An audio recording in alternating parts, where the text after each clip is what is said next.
Last time you had all of them. I don't know. Well, I didn't bring my my iPad down here anyways. Oh. Usually I have it down here and I'm like, all right, I'll pay attention to Twitch and that way we'll both see it. Nope, not today, kids. It is not live on Twitch yet. Should be. Anyways, we're here. We here. We out here. We out here. I am alive. My voice is lit.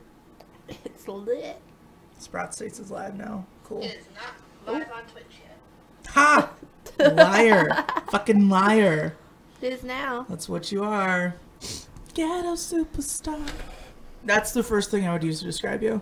What is Megan like? She's a ghetto superstar. Oh. I don't think anybody would ever call me ghetto. Ghetto superstar.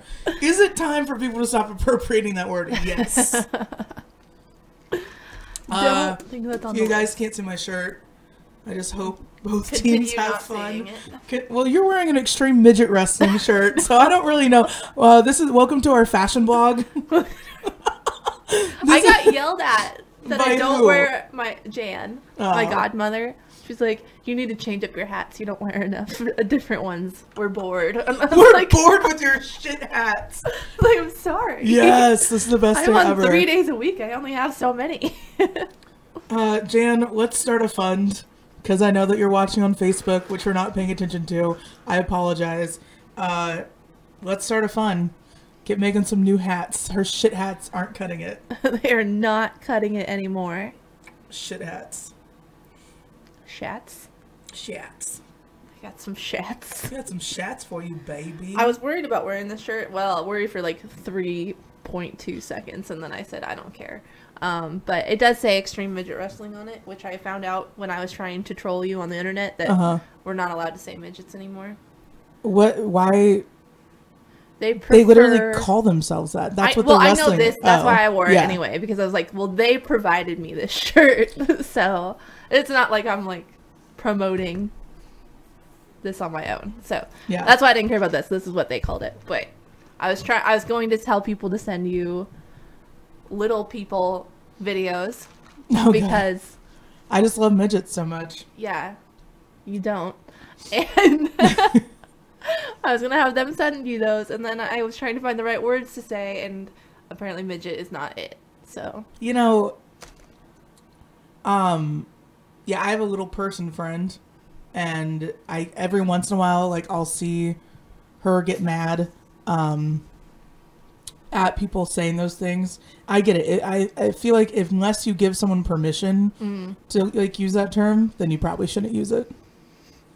but I mean, it's confusing. Like if they're using it on their Oh no, it's totally marketing, confusing. I'm It's like, what am I totally supposed to confusing. say if you're telling me this? Like, Yeah. No, we I don't feel hand you. out shirts with like the N word on them, you know? Not Right. we, but like people. Yeah, You know? we totally have those shirts, guys. Great. Now everyone's gonna be mad again. I can't count. It's 23 days into the new year, and I have pissed off so many people by honestly just being who I truly have been all along, but just open about it. I just openly don't want to take anybody's shit, so I don't. Yeah, And you were on fire this week. Well, that's why I didn't understand. I was like, did I murder someone on the timeline? Yes. What was it yesterday that I did? I called somebody. You called somebody out yesterday for explaining their answer to your silly takes or whatever. Yeah, okay, the whole Rex Ryan thing, like when they were like, Bob Sutton is Rex Ryan, and I'm like, LMAO. I said, but Bob Sutton is Rex Ryan, LMAO. Anyone with a brain, I feel like, could tell that I was just like talking shit. Right. Like, and joking, because there's no, like, that, I can't remember who made this point. I think it was Jay. He goes, well, Mr. Miyagi taught, whatever, the grasshopper kid. The grasshopper. Sorry, The Karate Kid? Yes, there. The grasshopper The kid. grasshopper kid. Mr. Miyagi taught. This I did mean, not like, make it better. but like, why wouldn't Mr. Miyagi be able to kick anyone's ass? Like, he's a teacher. Of course, he knows how to do this. Right. So to compare Rex Ryan to fucking Bob Sutton and say, well, they're the same person, that's what I was laughing at. It is terrifying to me because, you know, when you have credentials or whatever, people tend to forget. And I'm like, I don't forget how bad Rex Ryan was as a head coach, but Rob Ryan and Rex Ryan are great as coordinators. Great as eye candy. As eye candy, the Ryan brothers. All of the Ryans can come. Yeah, both the Ryans, you can get it. We ran into the Ryans. Yeah, we did. That was the weirdest night of my life. In Lincoln, Nebraska. We were in Nebraska. It was the coaching conference. Mm-hmm. And that Bill Snyder just did not that long ago. Yeah, he was the keynote, wasn't he? Yeah. Yeah. So that same time that we were in Nebraska, like, was that same conference that they were there for. And it was so, like, we ran into this guy that was their brother. Yeah. And... The Lost Ryan. Yeah, the Lost Ryan. And we're sitting there, and, like, I looked into his eyes, and I'm like, I see Rex Ryan. Like, I don't know what happened, but I literally looked into the guy's eye. First of all, we're in a dark alleyway. Like, not alleyway, but, like, one of the side streets in Lincoln's to go back to our hotel, and they were staying at a different hotel. And I look at this guy, and then he goes, well, just wait. And then, like, all of a sudden, there they were. Yep. And I'm like, I'm looking into Rex Ryan's eyes, and then he's like, no, not yet. And I'm like, ah! No, but there he is. There he is. I'm like, what the fuck is this? So that was the weirdest night of my life. That was super weird. Like, I almost in a sketchy alley in Lincoln, Nebraska. Yeah, we met Rex Ryan. But, like, it was I forgot about it until just now. Yeah. Because now I think about that all the time, like a weird amount of times. Because I'm just like, why did that happen? Why did we meet Rex Ryan in an alleyway?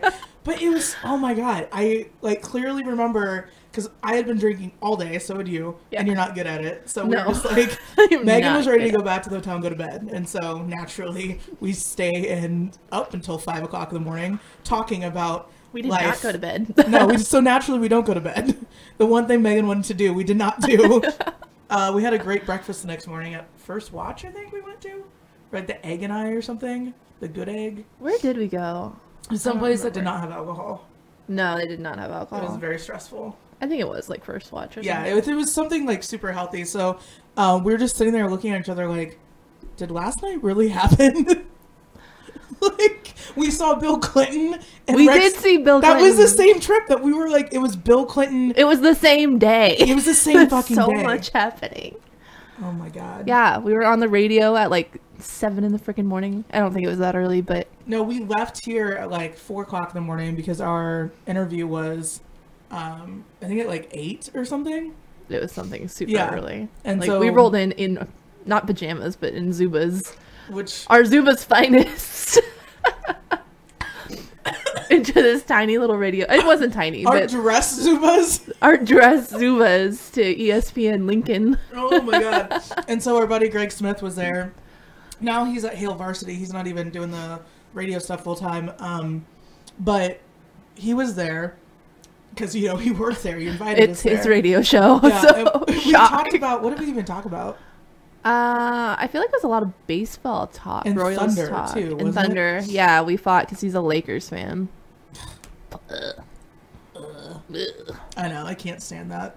And I'm like, how? You didn't grow up there. Everyone that's a Lakers fan just has that story of like, whoa, and they try to justify it, but I'm like, you just like winning. Shut the fuck up. I can't be mad about that. I don't care if you are a Lakers fan and you didn't live in LA or whatever, because, you know, you get on bandwagons when they're winning. Obviously, when you become a fan, you pick a team that's good. As long as you stuck with it. If you're still a diehard Lakers fan right now when they are as bad as they are, then all right. But they got LeBron, though. You got your Lakers starter jacket wearing around still? I support you. Right. You have to respect the fucking dedication. Yeah. That's like, I will always respect Buffalo Bills fans. Even though it's, wow. I don't know how they exist. I don't know how, like, Buffalo Honestly. sports fans exist. I'm like, you guys are so bad. Yeah, I don't. And it's cold. Like, there's no incentive. No. There's nothing redeeming about Buffalo sports. No, except that you guys get to wear Zubas and, like, eat each other's ass in the parking lots. Yeah. Woohoo! Drink alcohol from booties. Yeah. The pink eye rate is very high there. Yeah. Yeah. But no, so we were talking about why we were up in Lincoln, what we were doing there, and how we ran into Rex Ryan. Oh, yeah. We did our radio show in the morning. Yeah. And then we went to brunch at We were down in the rail yard. I think it was District. Lead Bellies or something. Yeah, Lead Bellies. Yeah, Really good. We ate there for approximately 5 hours. To the point where Megan, this is like the dissension down into like the day drinking depth of hell for Megan. Is she got to the point where our phones at the time, like, I don't think you had upgraded your phone in like 2 years. Yeah. I think it was like the brick style of iPhone. I had the same kind. No, I think mine was just came out, but the battery life was shit. So like I had been charging my phone, and then she's like, well, I need to charge my phone. So she unplugs like a Christmas light thing, plugs her charger into the Christmas lights, and is like, all right, we're good now. All while we're just waiting to check into the hotel. It worked. It worked. So yeah, we had a 5-hour lunch there, and while we're there, I don't even know how we found out about it. No, but I don't either. We found out that Bill Clinton was in town, literally across the street. He was literally like across the way from us. So naturally, we went and stood in line for 2 hours to see Bill Clinton. And like when we're in the back of the line, and you hear all these like yells and stuff, and you see him in his leather like Chicago Bulls jacket. Yeah, strutting. Like bomber jacket. Like the man is just. It was impressive. It was wonderful. I regret nothing. We went to a Clinton rally. And we did. It was a Hillary Clinton rally. It was a Hillary Clinton rally, which neither one of us are very political at all. So it's just funny as fuck. We just wanted to see Bill. Like, we just want to see Bill. I'm like, I don't give a fuck about Hillary. I'm sorry. I know that she, like, a lot of people hate her. A lot of people aren't fans of her or whatever. But, like, you cannot not be a fan of Bill Clinton. No. She wasn't even there. It was just Bill. Yeah, like, Bill was hosting the rally, and, like, some other, like, lower-level political people spoke before him. But. Yeah. I think some of the people that were there were just, like, I don't know, filler. They were like, we're just really excited. They, like, volunteer their entire fucking lives for this campaign that is not even theirs. And they get this one little, like, shiny opportunity of standing in front of a crowd and be like, yeah. Pumping up some college kids. Yeah. And Bill's always like, oh, thank you so much for everything you've done. Bill was wonderful. And Bill, he's 69 years old, which was awesome. At the time, he was 69 years old. Yeah. But it was just beautiful. It was like everything that I dreamed of and more. It was. And we tried to make eye contact with Bill's, like, handler. Yes. Because, you can tell, like, who's in charge. And, like, they were out in the crowd, his agent or whatever. Well, they had, like, a semi-higher kind of VIP section. I don't know what that was. I think it was, like, press and, like, I don't know, people that they trusted to, like, rally around Bill Clinton. Right. Not us, clearly. Not us. But we tried to make eye contact. I waved more than once at the handler and wasn't having it. The handler was probably not feeling our aggressive Zubas choice. True. We were not dressed to impress. I was wearing a K-State zip-up sweatshirt and matching purple Zubas, which honestly, looking back on it now, especially because it was, 2 years ago? Yeah. No, it was before the election took place. So 3 years ago. 3 years ago. Looking back on it now, those were my dress Zubas. Like, I've gone down the path of having, like, I have no new Zubas anymore. Right. Like, I just give them all away because, I mean, that's way more fun anyways. I know. I don't think I've gotten a new pair since then either. Like, hey guys, good thing we haven't gotten fatter. But no, like, you and I were drinking margaritas almost all day long, and then went to the rally, and then went to dinner, had more margaritas. I'm like, we gotta, and then we met Heather up there. Yeah. So, like, then she was there with us. And then we're like, okay, now it's time to go out. We've been out all day, like, all day long. Yeah. And we ended up going out to one place where this bride was. We crashed, like, a wedding party. This is a Tuesday night, too. We crashed a wedding party. It's like a Tuesday, wasn't it? Or Thursday or Friday? It was a weekday. I don't remember which one. I think it was, like, Thursday. Oh, yeah, it was a Friday. It was a Friday because it was that Fire Selfie Friday thing. And I was fighting with that chick. Oh yeah, you're right. Lincoln. You were driving Mick and like I was terrified because somebody gave you a car with a V6 and I'm like, fuck. Here we go. Whatever. We made it, and then we had Mexican, and then we went out and crashed a wedding party, and then we went to another bar because that one closed. Oh yeah. And that's where we met Rex Ryan in an alley. And then the night was not done, but no, like that was the weirdest night because then we're like in an alleyway. And like, if you guys missed it earlier, I'm just going to go back over and tell you the story because I'm now recording it and we're not going to have an intro into the show because this is going to be like part of it. Because, oh my God, this story. Like, we were walking along and I'm not going to say that we were like trying to go to bed, but we were definitely tired and like we had been out all day long. Like, we got to go. Like, this is just too much. It's 1:30 in the morning. We're in Nebraska. We should probably go to bed. Nope. So there's like a group of guys there and like they were like, oh yeah, after party, but they're like joking about it and they're like, well, we have to get up for a conference in the morning. I'm like, cool story, bro. Don't really care. Yeah. We were very like nonchalant about their plans because we didn't really give a shit. And then this one started talking and I was just like, why does that voice sound familiar? And then I just clearly, and I know that you were like busy talking and like corralling people. And just the look, and I said this before, but directly into his eyes, I'm like, you are related to Rex Ryan. I don't know how I just knew, but like, those eyes and that smirk, you can't mistake them for anything else. No. I don't know anyone else that looks like that. He's like the Cheshire Cat. It is a little bit Cheshire-y. It's menacing. Yeah. There's something going on. Yeah. Like they always have that look on their face like they're planning something. Like, I'm going to suck your toes later. Oh, God. Well, we did do that poll. We did. And would you let Rex Ryan lick your toes? I think I said. I didn't say you did suck. say lick. Yeah. Is there a difference at that point? I feel like no. At that point, we're on equal levels. I don't know. Sucking, I feel it would be like ticklish, so maybe not so fun. I don't know. I'm really ticklish to the point where if I go get a pedicure, like I am kicking an Asian in the face, and I'm not trying to. It happened. But 9 times out of 10, I will end up kicking someone. Oh my God, that's so funny. I just twit. I mean, are you that ticklish? I haven't had a pedicure, so I don't know. We gotta go get them now. I feel like I don't know. My feet really aren't that ticklish. Okay. Well, it's like pedicures are a pretty important part of being a foot fetish's girlfriend. So I feel like Rex Ryan's I guess his wife. Oops. Or his girlfriend. We don't know. He's got a wife. Yeah, she but posted foot fetish porn. Well, yeah, that was the whole. You've seen the video and how uncomfortable it is. Yeah. I don't think it's uncomfortable. I mean, I think people highly underestimate how many guys have a foot fetish. Mm-hmm. Because I can safely say it's 50% of you. The thing it's so true because in case you guys missed it, I was on the Drinkin' Bros podcast, which I tweeted a link out just now.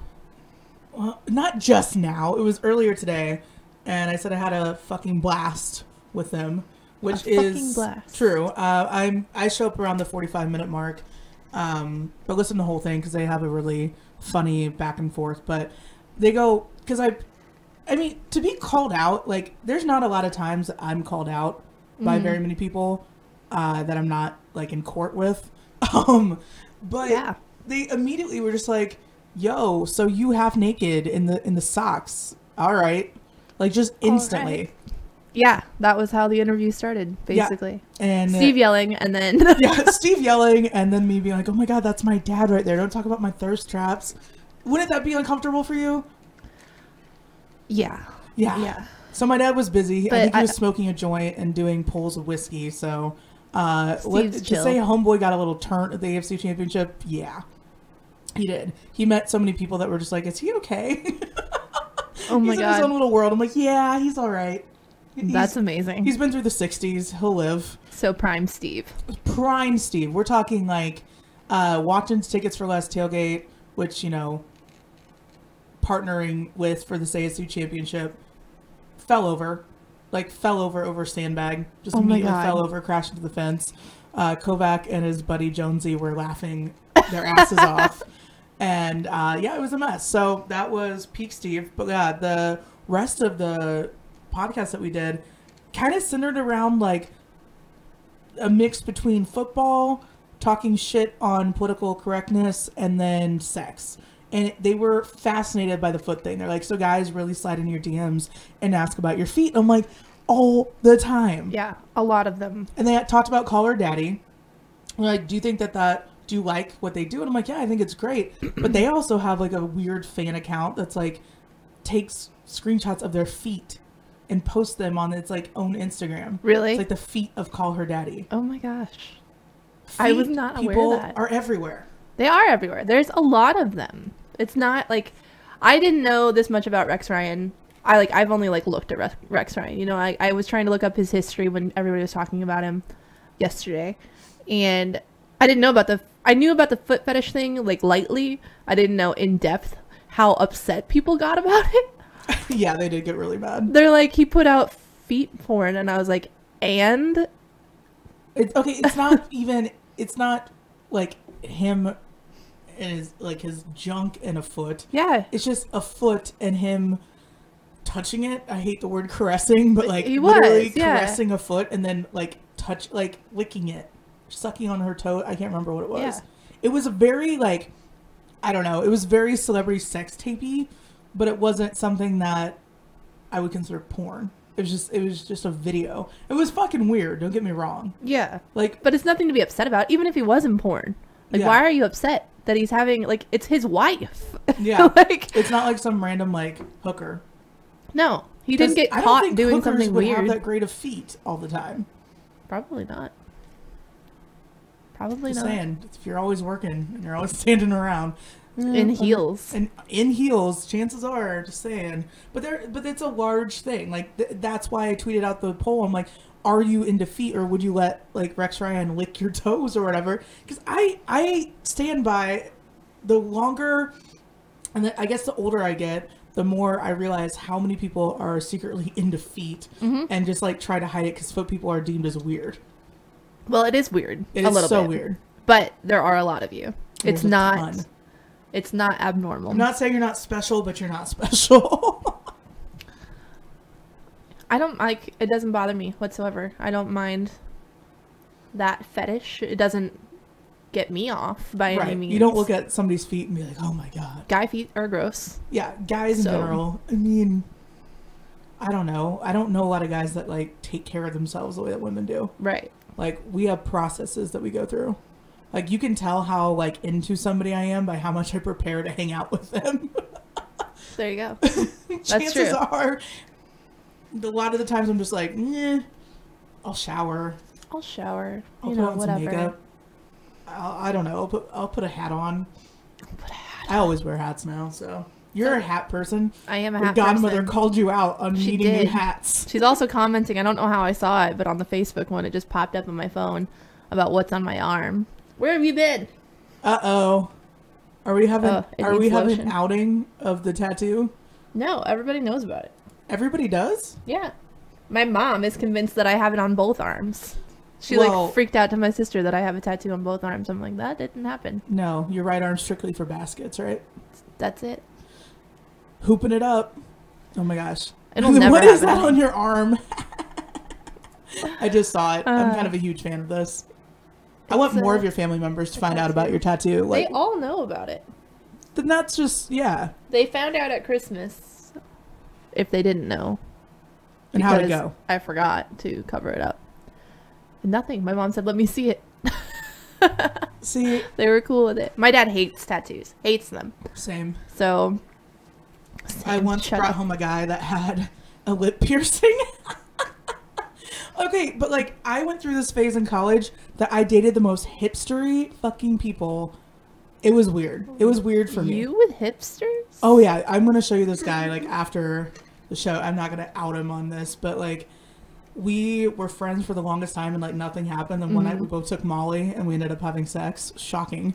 Okay. So I brought him home to my parents, which never bring a guy home that you like do Molly with and then hook up with, thinking that it's going to be like a thing. Tell all your friends. Tell all your friends. This is life advice. I'm going to go ahead and delete that pre-show prep thing because we're going. Oh yeah. We're going, baby. There's no pre-show now. Once you start talking about doing drugs. And my dad goes, what the fuck is that on his face? And I go, Dad, that's just, it's a lip piercing. He's just like, It's a lip piercing. He goes, it looks like a fishing lure. Get that shit out of there. And I'm like, all right, note to self, never bring home a guy with piercings again. Yikes. Got it. Yikes. Yeah, Steve wasn't impressed. Steve was not impressed I can imagine. That would actually be the funniest thing in my entire life to see. Well, and like people Steve's just reaction. They didn't understand. They're like, well, why would you do that? Because that's not your type. And I'm like, I mean, he was for a while, and then now it's not. Well, that was kind of, I would assume everybody's got to go through a piss off your dad phase. Yeah. And I mean, I don't think that you probably intentionally set out to piss off Steve, but Lord knows that type of guy would. Yeah, he looked, I mean, I've seen the type of guys that my dad once wanted me to end, like, before my dad realized who I was as a person, he assumed that I was going to go the route of, like, get married and, like... He wanted you to be a little debutante. Yeah, he did. And I actually met the guy that my dad wanted to, like, betroth me to. Oh, my God. Like, oh, no. It was horrifying. It's like if... like his conservative dream of a human just came to like blonde hair. Oh no. Like oil money. Like this guy was like the most repulsive individual. And he just radiated that he had like a really angry, tiny like dick. That's all I could think about. It was just like this guy probably is just like the most like aggressively like proud of himself human being. He can't possibly, though. He has to further the Aryan race. Right. And I'm like, yeah, it's not going to happen. Like, this isn't going to happen. No more children. I'm out. No procreating. I'm like, Dad, that's precious, though. That's really cute that you thought, no, that's not going to happen. So it was nice to see what my future could have been like if I would have done what my dad wanted me to. Oh, my gosh. But I was like, no way. Can you imagine? But Sunday was a great day. I know that we've skirted around it. Right. But you know how I wanted to make a change in 2019 where I'm not going to be like this like miser of sorts, I guess. A miser. Yeah. What is a miser? No, like, you're correct. Someone that just focuses on all the negative shit, right? Right. Okay. You had the right word. I just was not prepared for it. I swear I had a really good vocab. I excelled at the SATs in English. You took the SATs? We're in Kansas. I know. I took the SATs, but I was in Indiana. Okay. That was a boarding school. Oh, okay. So, what was I even talking about? I don't know. Sorry. Oh, yeah. Being I'm not going to be a miser anymore. I am not going to fucking hyper-focus on the past anymore. I would like to... Because, like, I haven't even been able to talk about the Indy and Chiefs game when we had a 28-point lead and we blew it. Right. I haven't been able to talk about the fucking Tennessee game. I haven't been able to talk about the Pittsburgh game. I have not been able to talk about any of these games that actually mattered because I've been so focused on like avoiding the pain of it, which is just stupid to me because at this point I need to embrace that. Embrace the hurt. Embrace the pain because I feel like I don't want to sound like Kylie Jenner, but this is like the year of realizing things, you know? Oh my God. You did not just say that. It's like the year of like just realizing stuff. It's happening. Well, she got mega rich, so yeah. So I'm gonna now start dating Kylie rappers. Wisdom. So I've decided that I'm going to talk about the AFC Championship the first day that I could. Monday, you should have heard me. It was like I had like gargled like glass. I was like, oh my God. Hey everyone, and like I drank enough tea and like with honey, which just I hate having that much sugar. I was wired and I couldn't talk, and I was just sitting there. Like, hello, everyone. Hello. But I think that it's perfectly normal and part of the grieving process to get the fuck over this stuff and move on. Well, let's talk about the good stuff first. So we kind of talked about it. So you went to the game. Yes. You did the Drinking Bros podcast. Yes. I did not do the Drinking Bros. I did their podcast. Yeah. That you know of. They did you. Awkward. Okay. We're going to stop that part. Anyway, go check out that podcast if you haven't. It's fucking funny. We retweeted it this morning on Sprots. Gat tweeted on her own account at a mystery point and didn't tell anybody. Also, go like her picture to know what we're talking about on Instagram. Comment F to pay your respects.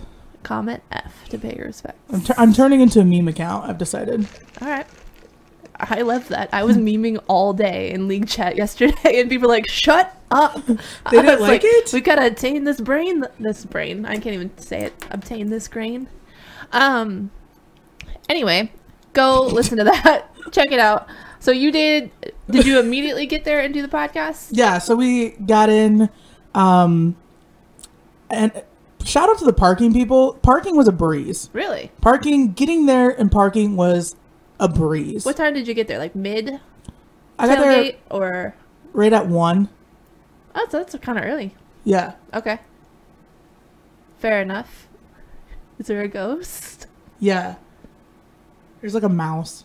I'm pretty sure. Okay. This is good. I was like, what are we? This is creepy. I have like whenever she just like turns her head, like you guys can't see, but over there is the door, and I'm like, what's about to come down here and kill us? Because no, it's definitely a mouse. Okay. I can hear it. Well, nobody else can hear this. She has supersonic hearing. I do. I have horrible hearing, like to the point where I can hear somebody chewing across the room. Yeah. Like in a banquet hall, I would be able to hear them chewing. I would just zero in on it and want to like kill someone. So anyway, our mouse is here. We should name him. Yeah, I've been trying to kill it. I killed one of them. But anyways, back to me being in a parking lot with strangers. Yeah, so you went early. Went early because I knew early when we got, like, I got there, it was 12:41, and I parked. Steve's like, I gotta take a nap. I'm like, so the entire fucking ride here that you could have taken a fucking nap, you're now wanting to take a nap because we got here and I have things to do? And this is the guy that broke his hip and he's a fucking disaster and blah, blah, blah, blah, blah. It's my dad. And he was like, I don't want to hike all the way over there. I'm like, I'll get you a ride in a ADA golf cart to the other tailgate that we're going to. He goes, oh, okay, cool. Of course. This is before the joints happened. So we get over there and like we're hiking through and they have like 4 or 5 tents with the Drinking Bros banner on the side. And they have their speakers set up. How'd they get away with that? They were in the very back of B6, so like it was not crowded at all yet. Okay, I was like, Arrowhead is very anal about. They were backed up against the grass, I think, for that reason, because like that way they couldn't be like, well, you have to put this down, whatever. Right. Okay. It's the AFC Championship, so fuck them. Like, we're here. It's history. Regular rules don't apply. We're Missouri. Right. Whatever. So I see these guys, and I'm like, all right, Dad, thank you for coming all the way over here. Oh, I thought you were talking about Dan. Oh, I was no. like, hi, Dad. Dan is... I was like, okay. Dan looks good. We're just getting right into it. Dan could get it. All right. And apparently Dan did get it. So that's great. We learned that about on the podcast, too. Yeah. Victoria said her friends also took naps in the parking lot. It's a thing. Napping in the parking lot is a real thing, especially like you got to know your limits. That's the biggest thing I can say about the AFC Championship. Yeah. Any game at Arrowhead. You've been there. You've done the tailgating without going in part. Yes, I have. Then I did not nap though. You did not nap. Well, you're not a napper. I'm not. Like if I were to like our road trips and our traveling, if anyone naps, it'd be like Jess. Jess would like crash. She could do it in like 2 seconds. Fall asleep, sleep for an hour, wake up, party. You and I fall asleep, we're asleep. Yeah, we're done. We're done. Like if you and I fall asleep, I'm snoring and starfishing and going everywhere, and you just lay like a sarcophagus politely until you wake up the next 4 hours, and then we can go back out, I guess. But it's not a nap. It's not a 30-minute. We took a nap break in Oklahoma City that day, and none of us slept except Jess. Yeah, like we all rested. We laid down, but like we were not asleep at all. So yeah, like after car nap, like my dad goes, this is the funniest part. He goes, I'm not drinking today. What time did he say this? 10:30. Oh, okay. I'm not drinking today. Oh, okay, Dad. That's fine. Get to Drinking Bros tailgate, and the first thing he does is like, oh, is that whiskey? Oh gosh. So Steve turned from I'm not drinking today to what can I put in my mouth? Because it was literally anything that he saw. Yeah. Like he just flat out took some of the Lead Slinger's whiskey, which this is even the better part. And he just started like pouring himself a glass, taking a shot of it. Our buddies Kovac and his friend Jonesy came by. Then at some point, my dad was taking edibles and smoking joints with the guys that had the tailgate. They're from Sedalia. Shout out to Wolfie. Wolfie. And his wife Tammy, really super nice people.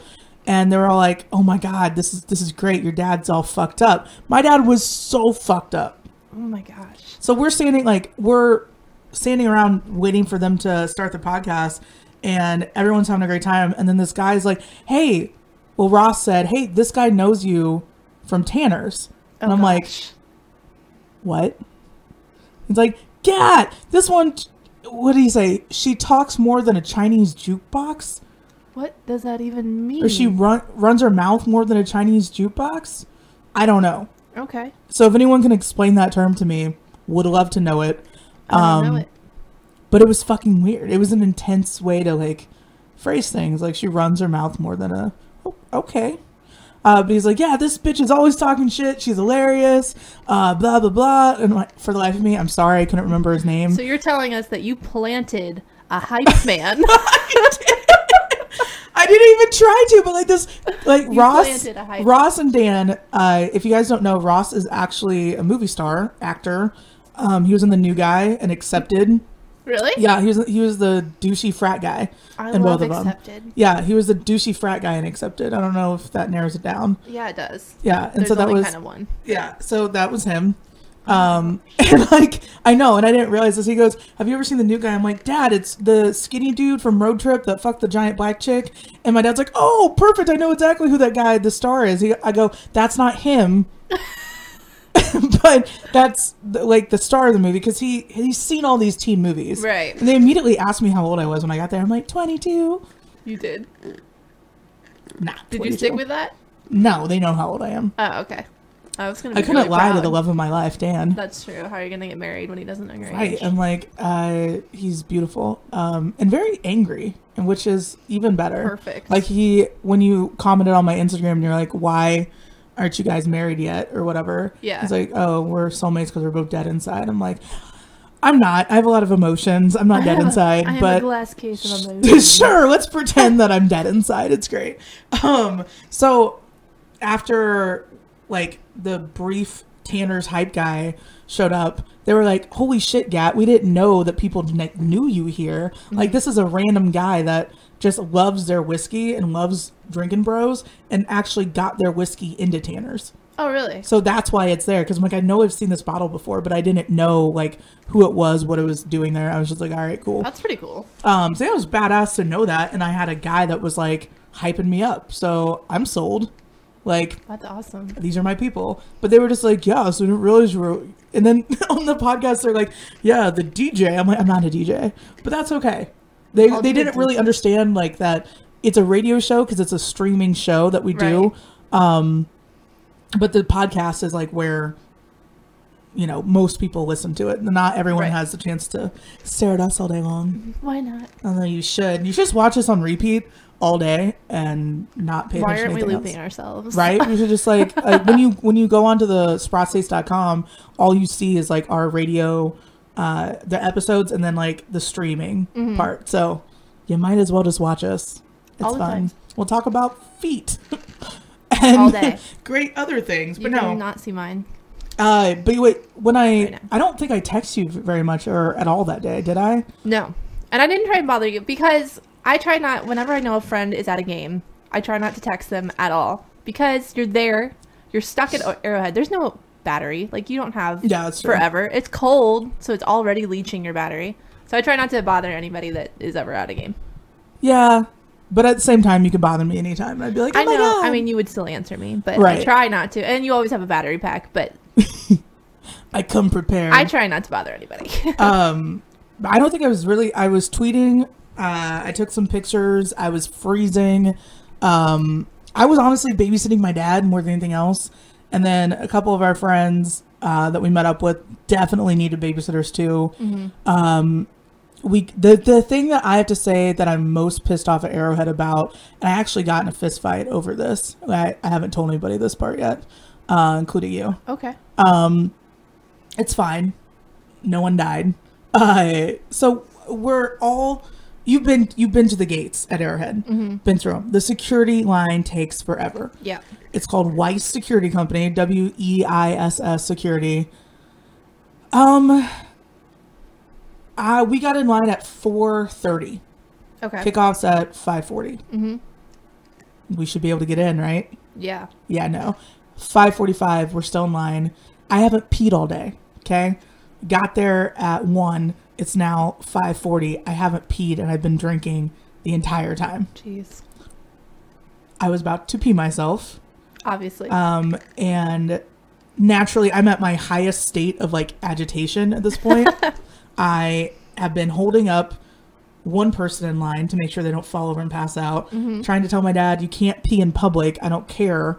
Stop doing that. Oh, God. But what are you going to do?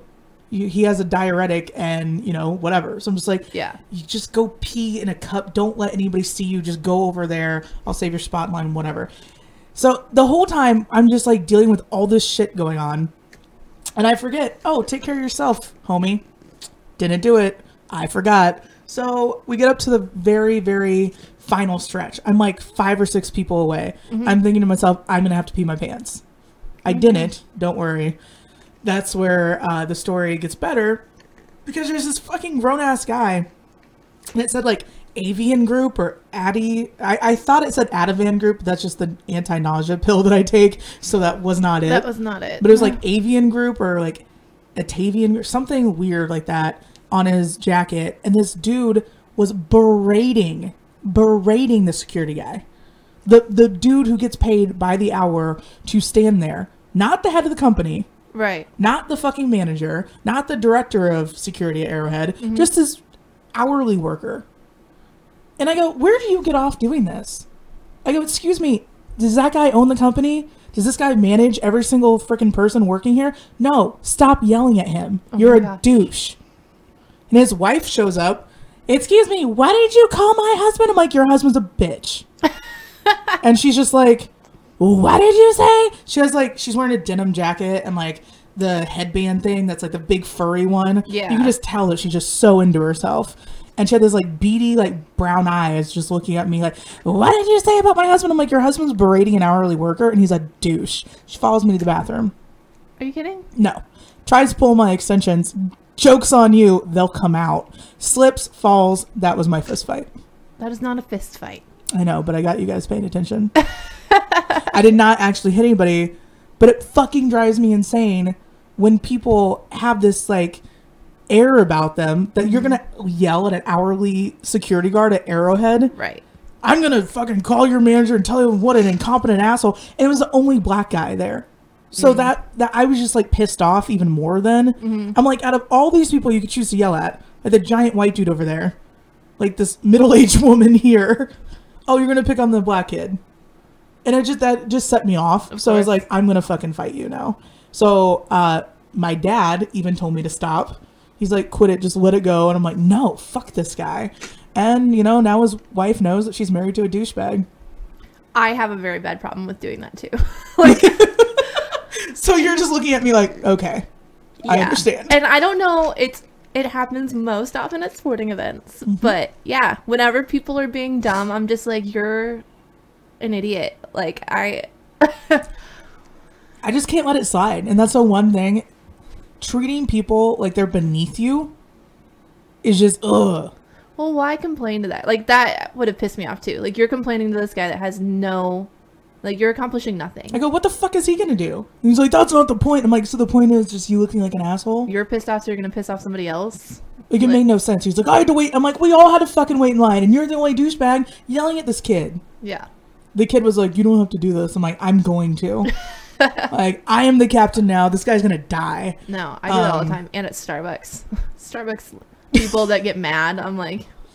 The entitlement at Starbucks is strong. Yeah. You're not special because you're paying $4 for a coffee. No. I went to... Oh, my God. I almost murdered people on Thanksgiving Day. I went to my Starbucks over by my house, which is in Waldo.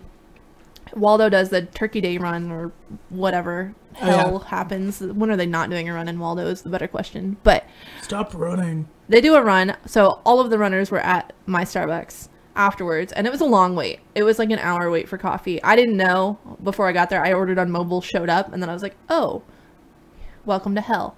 But yeah, all of the bunch of, you know, middle-class white ladies getting tissies because their order wasn't coming out. And I was like, literally, you can see the 50 people that they have crammed into the Starbucks that holds 20. Like, just wait your turn. Well, why do they do that? Like, you're not going anywhere. And this, if I didn't have to, like, if I wasn't about to pee my pants, I would have full on fucking brawled, like right then and there. That's how pissed off I was. I would not suggest brawling, but feel free to call people douches. But that's what it ends in with me. Yeah. Like, there's verbal. No, like, I will start a fight and then I will finish it, but like, I've never actually hit anyone. There's no need for physical. I'm just sitting here like making sure my lawyer hears this. I've never hit anyone. It's never been my problem. But like, just don't be a dick to people. That's all it boils down to. And everyone else that I met at the game, like in the game, was fine. And you would expect more people to be drunk as shit and like flagrant at that point, but nobody really was. That's good. Yeah. That's good news. I was worried because about halfway through, I think the second quarter, the reporters were tweeting that the fans were booing.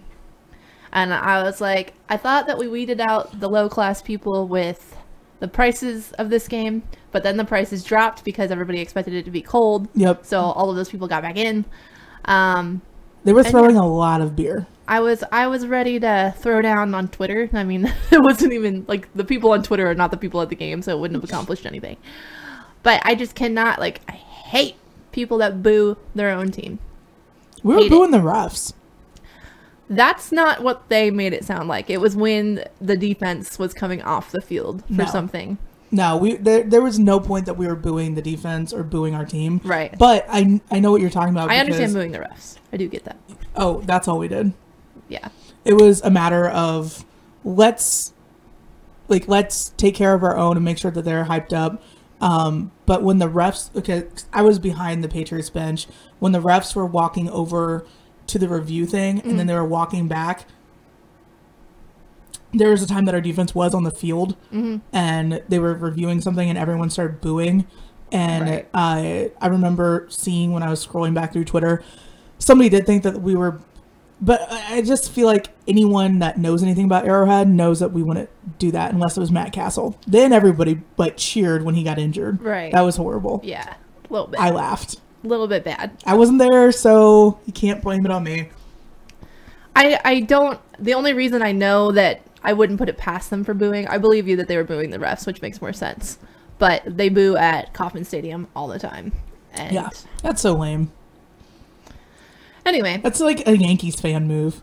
It is a Yankees fan move. Like, don't boo your own team. No. You paid money to watch this. Like, enjoy yourself. That's what I don't understand. I'm like, if you fucking people just spent like $1,000 on this experience today, why the fuck are you booing your team? Yeah. Like, just be there for them. I will, no, there's nobody, there's nobody on the Chiefs team that I want to like hold and make feel better. D Ford, I'm not thrilled about what happened. Right. Not thrilled. Yeah. He did not have a day. He was not, that wasn't a rookie mistake. That was like a don't do that shit mistake. Don't do that shit. And I'm not over that. I still love D Ford over in England. I'm on the fence about D Ford here. Okay. People are great. I mean, people can be great people.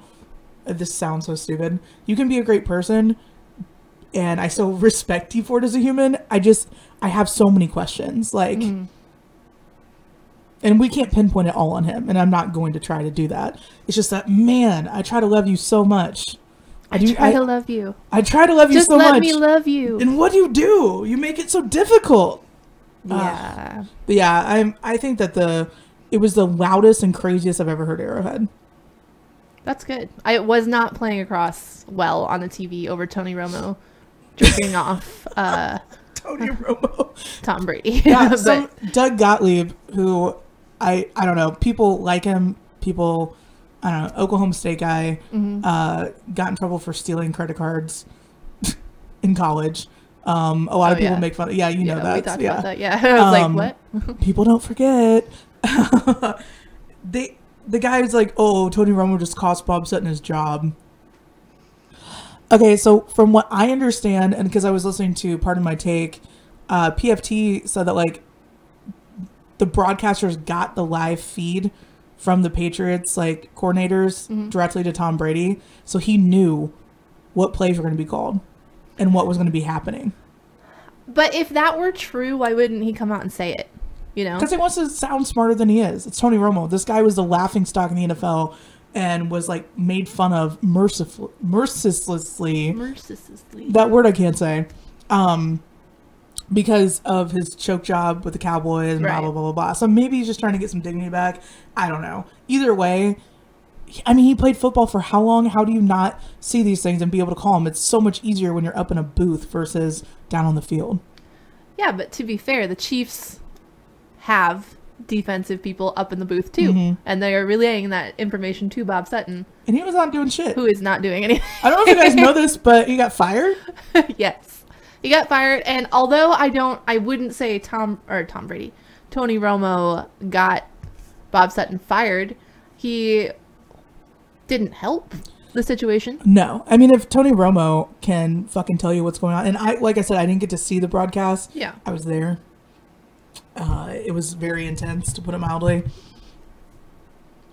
You know, if the guy is calling out these plays and our fucking coordinator can't do it. Yeah, there's some problems there. And this isn't the first time that it's happened. No, it's not the first time that an announced crew knew what was going on, and it wasn't even Tony Romo the last time it happened. Like, who was that? Oh well. Bill Belichick is absolutely a very good coach, a very smart coach. He has plays upon plays for days because, I mean, he's watched everybody's practice videos. That's all he does. He literally does nothing else. No, he doesn't have a life. He sits in his cutoff hoodie and he studies football. That's what he does. That's what makes him happy. That's it. That's fine. Enjoy your life, Bill. And he's good at it. But we don't exactly have a 5-star defense, and he exploited that. Like, he was not playing. If Tony Romo, like you said, he was not a good quarterback, so let's just not put him on the genius scale by any means. Yeah, he's not off the spectrum. You know, if he knows what's going on, and like I said, there was another game that it happened to, and I can't remember who was calling that game. I know Tony Romo has done this to us before as well. So if we can't figure out defense, like, I don't even know. It's bad. And it's not even the overtime one. The overtime one was obvious. He called that, but it was all game. Yeah. Like, all game we were not matching what the Patriots were running. I know. It was so sad. It's frustrating because you get to the point where, as a Chiefs fan, you know what's happening. It's the fucking AFC Championship. And the moment that coin toss, we didn't win, I was like, we're fucked. That is the stupidest thing. This is the first overtime that I've watched.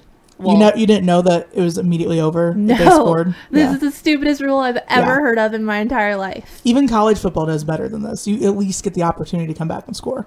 There is no other sport that does that. Not a single sport doesn't give and it's a fucking playoffs. Like, let them fucking have the chance to give Mahomes the ball.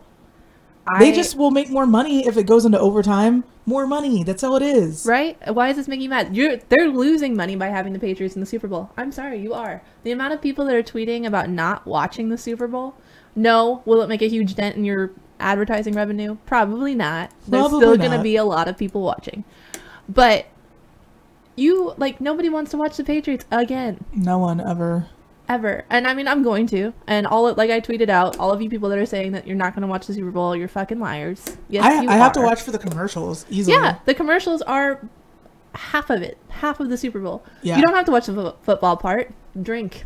I don't care what you're doing, but you're going to be there. So I don't believe you when you tell me you're not. And then there's all these people replying to me like, well, I haven't watched in 3 years. Then that tweet doesn't apply to you. No, then shut the why do you that is another thing. Why the fuck do people that's what I thought you thought, that I was like ethering people on the timeline yesterday. Yeah. Why do people reply to things that have, one, nothing to do with them, and two, if I'm obviously joking to anyone with a reading comprehension beyond like 8th grade, like I literally said Bob Sutton is Rex Ryan, LMAO. I said Bob Sutton is Rex Ryan though, LMAO. Yeah. And I spelled though, THO, so you know if I'm using shorthand, I'm not serious. Yeah, THO is like, and UR, like the letters UR. Number one meme, like, clue. Like, everyone with a fucking brain knows that I'm sitting there, like, trolling and, like, yeah, credentials. How'd that work out for John Gruden? He has all the credentials in the world. Won his fucking Super Bowl. But, LMAO. But it's not that difficult. So people are jumping in. Oh my God, what a silly thought. What a silly, not calling me a thought for once. You are a silly thought, though. I am a silly thought, though. But, like, calling what I said a silly thought. And I'm like, okay, first of all, the most irritating thing, and the reason I got so, like, I inflamed so quickly, they were like, silly thought to me. Like, I hate the term silly when you're talking about my opinions, because it's like silly woman or like silly female. So, like, fuck you. I just lost it. And so somebody's like, can you just, like, get along with everyone? I'm like, no, fuck them. Probably not, no. I don't want to get along with everyone. That's not my brand. That's not what I do here. Are you new here? That's not what we do here. No, but, like, I'm not trying to be mad at the world. I just happened to be annoyed with people yesterday. But then I saw that you out of nowhere text me, you're so pretty. And I'm like, what happened? Yeah. What's going on here? And then you never responded on Twitter, so it's cool. On left Twitter? me hanging. Yeah, I tweeted it too. Said Sprots glitter told me I was pretty, and now I'm pretty sure. I responded to you in text. Oh yeah, that's true. After you quadruple texted me. I did, because I'm just like, what happened? Like, what went on here? Nothing. Okay. Can't I just tell you you're pretty? No, I'm so skeptical. I have the worst trust issues of all time. Yeah, that's what I'm slowly getting to. Like, I'm slowly gathering. Like, no one can compliment me without me being like, the fuck do you want? Yeah. I do the same thing. Anytime somebody says nice to me, I'm like, okay, but why? Yeah. So, like, there's more, right? What exactly do you need? Why are you being nice? What did I do? Did I accidentally tweet nudes? I don't know. Yeah. Did I, like, accidentally insult your entire family? Because that could happen. I could accidentally insult an entire family lineage, and I would just be like, yeah, another Tuesday. Yeah. Twitter has made you have to be careful. Like, you never know what just happened. You never know who you're insulting. The internet. I don't really care. Jamie said he had a guy talk to him at a gas station, asked me if he was a Chiefs fan. Asked if Jamie was a Chiefs fan. Sticker on car. Yes. Oh, I do hate that one. Like when you're wearing the team gear and they're like, oh, you a Chiefs fan? Nah. I fucking hate them. Worst team ever. Go Denver.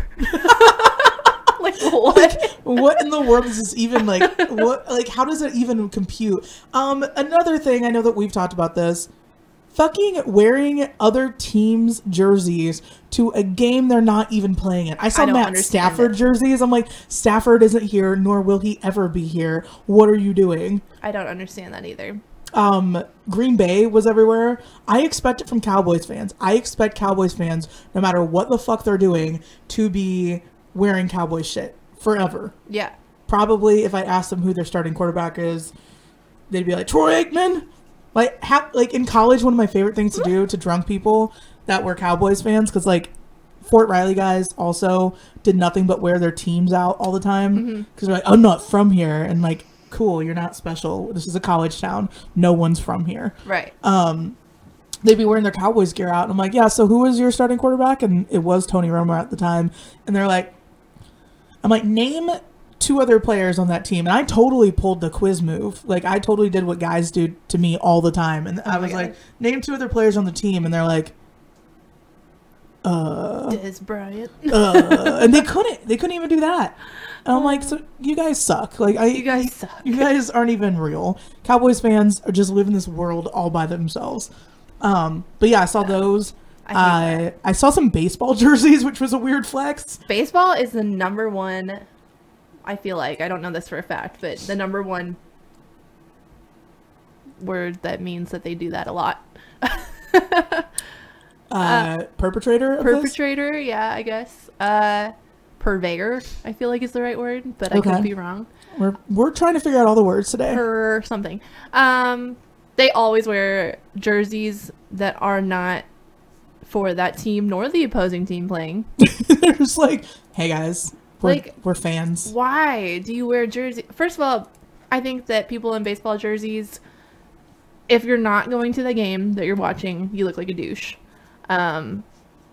So if you're going to a baseball game and also not wearing the team's jersey, like, what? I don't get that. I don't get it. Perpetrator. Oh. Victoria said, division rivals is the only time this makes sense to me.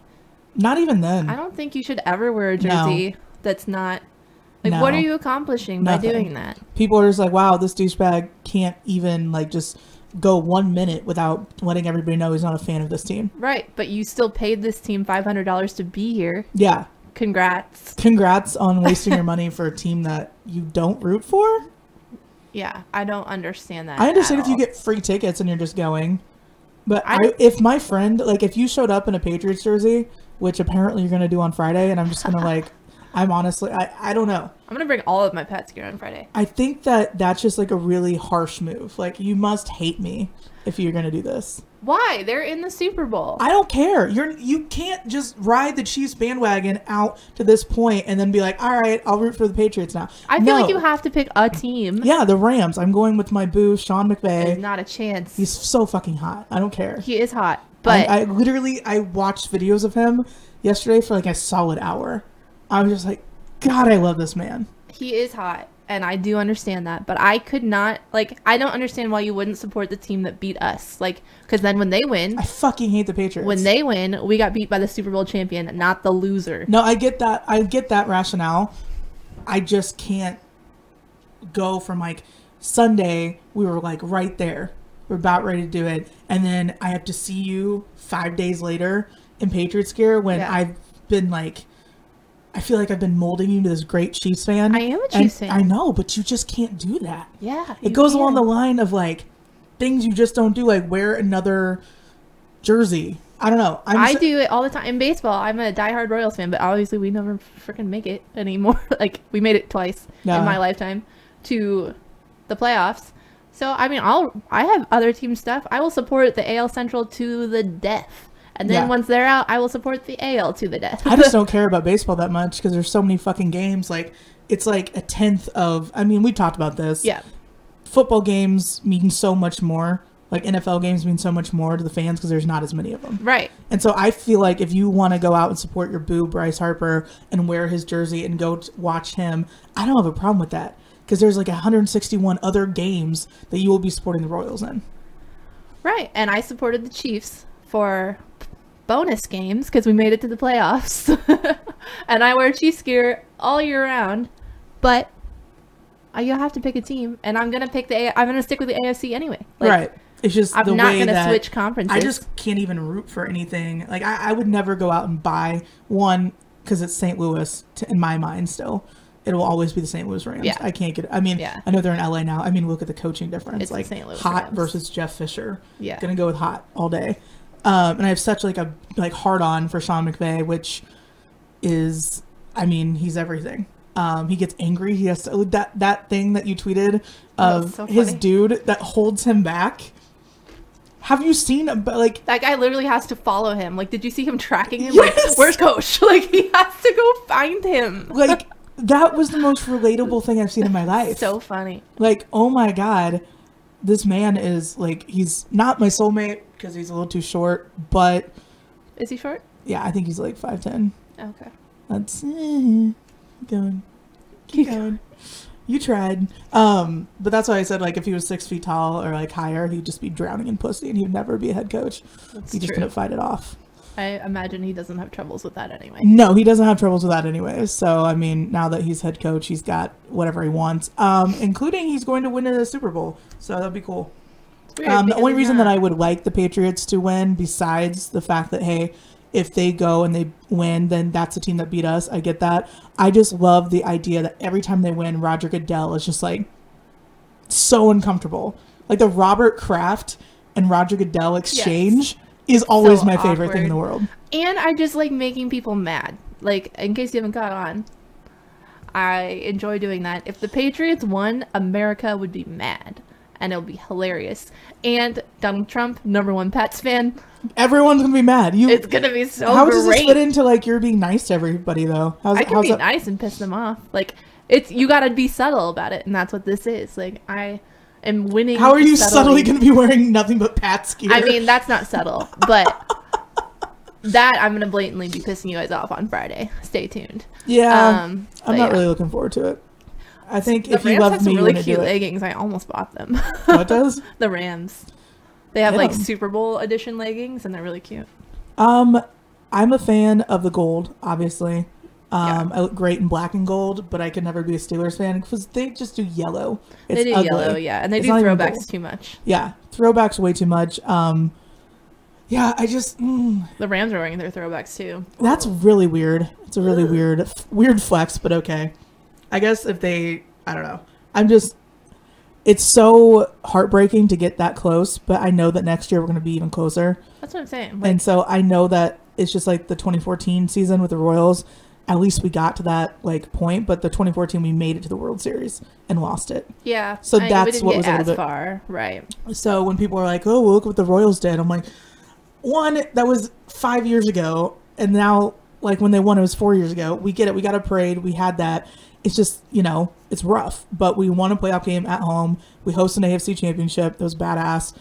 And who's to know that if Tom Brady wins this, if he's not going to retire? He is going to retire, and they're getting closer and closer. Like last year, playoffs or whatever, and then playoffs win, and then so we'll get there. And I mean, will. if you are not enjoying playoff football and still mad about it, then that's on you because you just got extra. Because you're an football. idiot. Like Andy Reid said, there were only 4 teams playing on Sunday, and you're mad about it.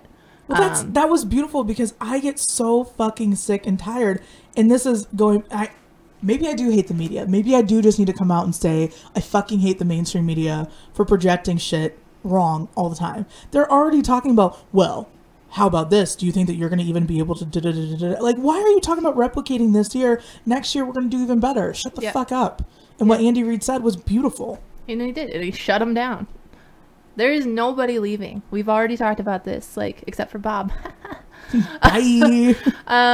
But there's nobody, like, changing. We're only going to get better. They had all of this year to work out kinks, to play with stuff, I mean, yes, Patrick Mahomes is going to get figured out a little bit more next year. They have time to prepare for him. But we have time to anti-prepare. So yeah, so suck it. Counter-prepare, I We're guess, gonna not counter. anti. I mean, we both play. I mean, you're way more into it and better at it. We both play League. What is the one thing you do in your matchup? You try to counter them. Yeah. That's all it is. That's all it is. I mean, football is just a game of downs. So you just... Anyways. No, that's what pissed me off. Okay, Nate Bukaty tweeted. No, he God was damn like- it, Nate. Why do you have to make her mad? I know, he did make me mad. He tweeted, is an offsides call going to keep the Chiefs from a Super Bowl in my lifetime? Is that what's going to keep the Chiefs from the Super Bowl in my lifetime? I'm like, are you dying today? Are you dead? Like, we'll be there next year. I know. I don't understand that at all. Where's the Super Bowl going to be next year? We'll be there. We'll plan That is accordingly. true. They plan it out like 5 years in advance. Yeah, don't they do. I'll look it up. It should be somewhere. Hopefully warm. I like this Atlanta vibe that we were going with, so stay down south. Yeah, they have to play it in a dome, so that's nice. I They don't went to know. Minneapolis or the year before, though. That's true. Yeah. Maybe It'll be in one of Miami. the 12 California oh, fuck. teams. We're going to Miami. Oh, I'm cool with that. I'm Welcome cool with to a little Miami. beach vacation in February. Yeah, I need to, like, get my look in gear. All right. Yeah, you guys are all on notice. We are at January 20-something-ish. 23rd. 23rd. January 23rd. You have a year and like 2 weeks. Get your beach body in shape. We're all doing this together. We're all going to Miami. We're all going to Miami. We are all going to be in bikinis at this freaking football game. Yeah, Maybe I not don't the care if I men. need You to, don't like, a wanna wear GoFund bikinis, but- sponsor me to just get, like, a ton of plastic surgery, but I'm going to be in Miami. Yes.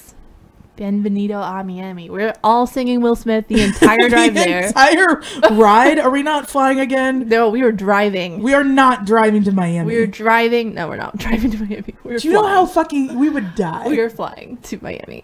I didn't even want to drive to Atlanta. We're flying to Atlanta. In Yeah, September. we're not. We made the mistake of doing the longest road trip of all time. The longest road. Yeah, it was not good. So we're not. No, everybody, you're on notice. A year from now, have your beach body ready. We are going to be shredded, Shredded AF. shredded AF, and tailgating. I'm gonna have in the V lines. I'll be sand. like, what? Yeah. Yeah. We're doing it. You have a year. Like, you have plenty of time. Yeah, I'm already doing that anyways. Like, I'm getting back into it. Yeah. Last night I ate bison sauce. Gross. But I'm on the brink of doing some really, it's like Return of the Gat mode for me now that the Chiefs season is over. Can we just agree, doing this? Yeah, I see that. This irritates the fuck out of me when people do this. After the Super Bowl, Mm-hmm. if you tweet, it's baseball season, I will personally come and find you and punch you in the crotch over the fucking moon. They were already doing that after the Chiefs loss on Sunday. They're like, baseball's in 60 days. You know what? I love baseball. I grew up in a baseball stadium because games were $5 and the zoo was $12. Okay, so we're going to go to the fucking baseball game. We're not going to the zoo. Right. It's like, it's probably, I think I tweeted this a long time ago, like, it's probably more depressing to watch the Royals than watch caged animals.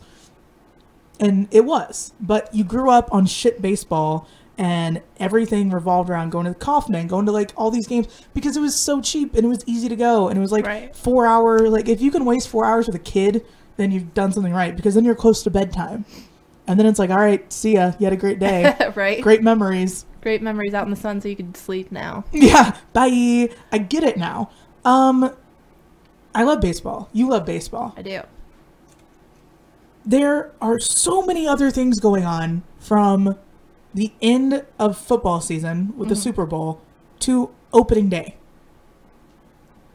College basketball gets really good in March. You know, you like March Madness. Yeah. You're not like obsessed with it, but at least it's college fun. Basketball sucks. Yeah, college basketball is not your favorite. All of the college sports, that one's the worst. It's rough to watch, that's for sure. Regular season. March Madness is fun, one and done. Who doesn't love brackets, all that shit? Yeah. It's fun to get out. The Big 12 tournament.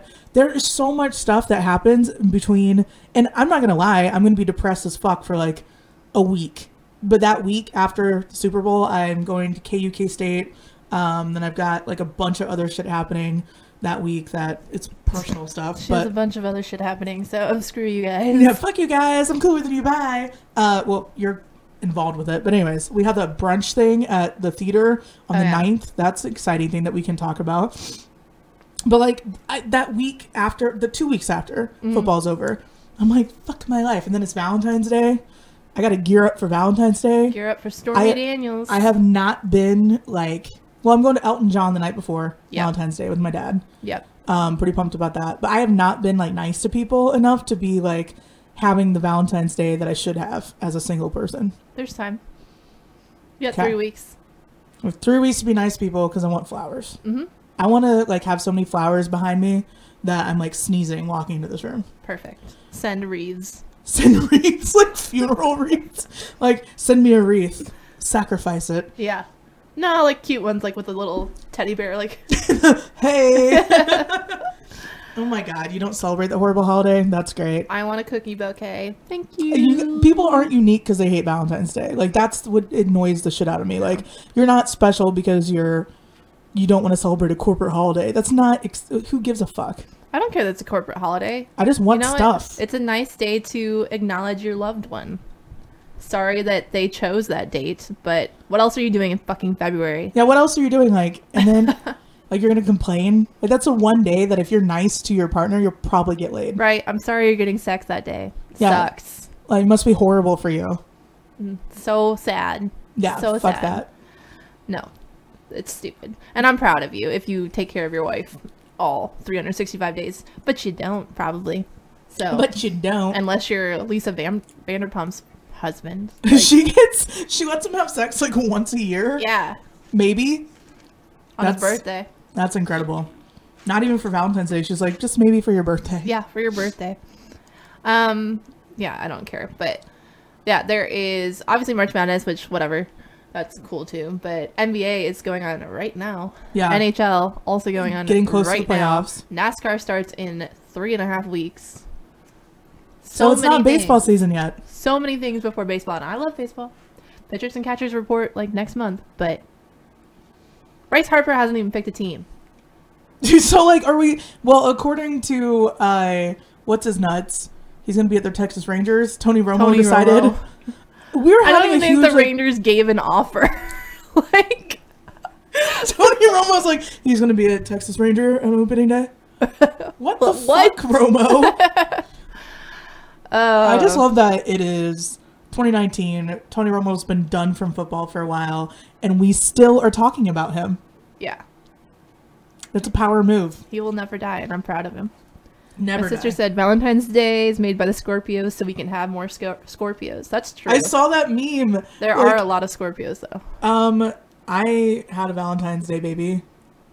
That's true. So You're part of the problem. I'm part of the problem. Stop That making Valentine's Scorpios. sex, They're feisty. I have made a male Scorpio. So Yeah. better than a male Sagittarius, though. He has not grown into his Scorpio. Are you sure? Well, that's true with you. Are you sure? Never mind. Pretty sure. Like, the only time that I ever get like nice like version of him is at night when he's like, hi, When he's Pet me. sleeping. pet me, I'm cute. But that's men in general. Come on. Yeah. You guys are only nice for one reason. You want something. You want? That's it. Okay.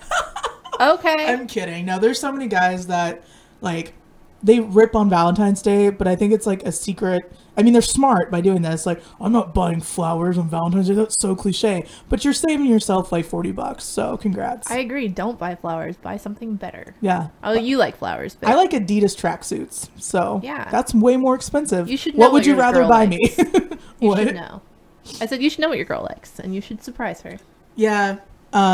Experiences. Give her like take her to the Peanut and then finger her afterwards. Oh, it's a weird package deal. I don't know. Might burn. That's what was so funny about it. Don't take my dating advice. That was a joke. Please do not actually do that to somebody. Yeah. Okay. Do what you want to do. Do what you want to do. Maybe not that. No. Maybe not that. Talk to me about our peanut date packages. Don't listen. Don't buy GAT packages. Some people do like handicap betting. I'm like, let me tell you, I'll give you some relationship advice. Oh my god. This will totally work. Trust me, No. I'm single. Trust me. I am so good at this. Oh my gosh. No. How are you drinking another coffee right now? Because I'm not awake. Are you going to die? No, maybe. You're gonna have a heart attack on air? Yes, stay tuned. No, because my steroids keep me up at night. I've only mentioned steroids once today. And I was up. I went to bed. I was awake until like midnight. Then I slept for 4 hours and I was just awake again. So I woke up this morning. I'm like, great. This is what we're doing now. Alrighty. I'm a tired School's person. canceled today. Everyone's like, I don't know why. I haven't left my house in 2 days, but I feel like Well, okay, yeah, rightfully so. It ended up being canceled because people are driving like idiots. There are so many accidents everywhere, and there's no reason. We got half an inch of snow. Yeah. Maybe. People are just stupid when they drive, though. The whole way here down Antioch, somebody was driving like 25 miles per hour. You're like, great. Thank you so much for this. Yes, I was like, speed limit's 45, and we have barely any snow. Well, and I was worried about people driving on Sunday, and like, I got so cold that my contacts froze in my eyes, and I had to pull over. I'm like, Steve, you gotta drive. He didn't drink anything in the game. Yeah. Like, he was literally just trying to sober up, which you never know with weed. Yeah, I don't know why this is not more widely spread to not mix weed types. Like, Yeah. mixing, smoking it, and the pen, like the wax, mixing the edibles, like, all of these things are different weed types. They are. They give you different highs. Please stop mixing them. It stresses me out. And you don't even do drugs. And I don't that's, do like, drugs. It's just funny. So yeah, my contacts froze to the point where I could not see. Like, my vision was so blurred, and it was just all bright lights, and it was like, I'm like, God, this hurts. Oh my gosh. So they were frozen. But That's I screamed my head off. I had a great time. The Drinkin' Bros podcast was worth it. We had so much fun. For all of you that are now following me on Instagram, I don't thirst trap that much. Although they sat there and like all they could talk about was me not wearing pants. That's all they wanted to like focus in on, which is cool, I guess. Which is cool, I guess. Like, I have other features. Yeah, I was thinking about when they said that, like, first. I was like, that's kind of a little bit douchey. But then again, like, you have to, like, when you post content like that, Yeah. you're inviting that. And Totally. so you can't be mad about it. I mean, like, when people took that picture of me without pants sitting exactly where you are, Her they were butt like, was on this table. my butt has been everywhere in the studio. You're welcome. No, it hasn't. But, like, I can't get mad at that because I'm owning the fact that, I mean, even in the podcast, like, I know our commodity as, like, what? She's killing things over here. No, I want my blanket. Oh, she wants, give me my blankie. I know my value as a female is different than being a male sports talk human, whatever, personality, whatever you want to call it. A male sports talk human. A male sports talk human. Maybe I could get, like, what I do for a living correctly pronounced. I don't know. I feel like as a guy sports media personality, you're a dime a dozen. There's, like, thousands of you. Mm-hmm. Every guy wants to talk shit on sports for a living and get paid for it. Right. That's the dream. The dream. They love having their opinion shared, which that's why I went off the fucking rails yesterday, because I'm like, for the love of God, I don't need you to explain what I just said in a whatever. So that's why Megan, I thought, posted that thing, like somebody sent her ahi tuna via Postmates, which made it seem like I needed, I don't know, it was like a sexual connotation thing where I'm like, I'm not a lesbian. Please don't send me tuna. But I'm like, well, I was going to say barbecue, but then I was like, you like ahi tuna. So send her ahi tuna via Postmates, though. it's cold, right? Yeah, no. Oh. It's cool. But yeah, it was just one of those things where I'm like, you guys, if we're gonna talk about me thirst trapping, Mm-hmm. I do it, of course. Like, who doesn't? I guess people that have, like, jobs and stuff to worry about, they're like, I don't want. But that's another thing. Why should you being hot, like, disqualify you from doing your job? I wouldn't care if guys thirst trapped. That wouldn't bother me. I know guys that do thirst trap. That's fine. Then do it. Like, if that's how you want, like, if you enjoy it, like, if you're genuinely just like, yeah, I'm hot, then freaking go for it. Own I don't it. care. I will say, though, like, since we were kind of talking about media, I was watching, I think, the NFL Network at brunch on Sunday. And they had, what am I trying to say? So people get mad about girls, or they comment on female anchor, like, sportscaster clothing a lot. Yeah. But I think it's rightfully pointed out sometimes. Like, a lot of women do not follow the rules, I guess, of dressing properly for TV. Like, the guys are in full 2-3-piece suits, you know? Yeah. They're fully covered. They're wearing church clothes. Women sometimes push that envelope beyond. Like, there was a sideline reporter, I didn't catch her name, but she was at the Rams game.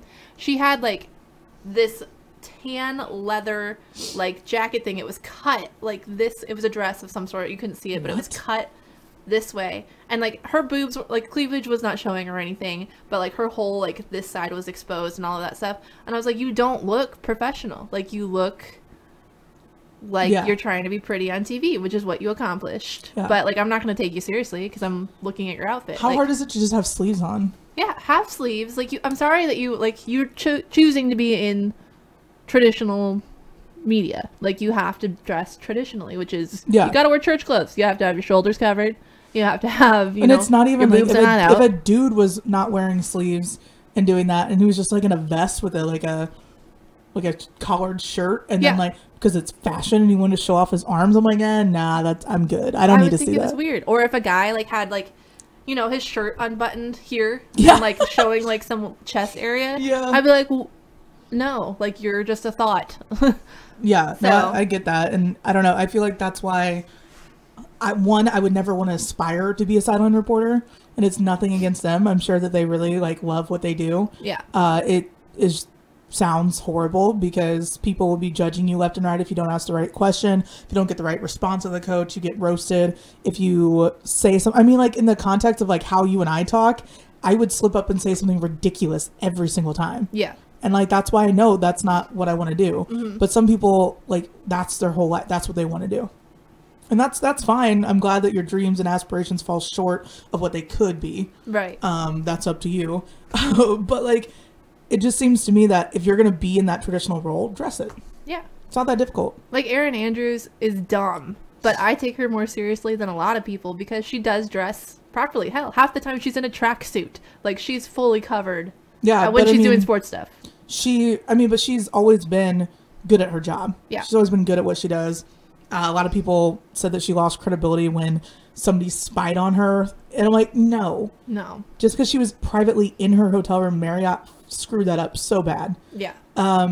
Like, that doesn't just qualify just because you've seen her naked. She didn't ask you to see her naked. No, she didn't leak nudes. No. So it's just like, she's not doing it for attention. Yeah, it's just weird to me in general, like, seeing people on the sideline doing that job. I guess just being in traditional media, we tried it and it sucked. It was awful. It was horrible.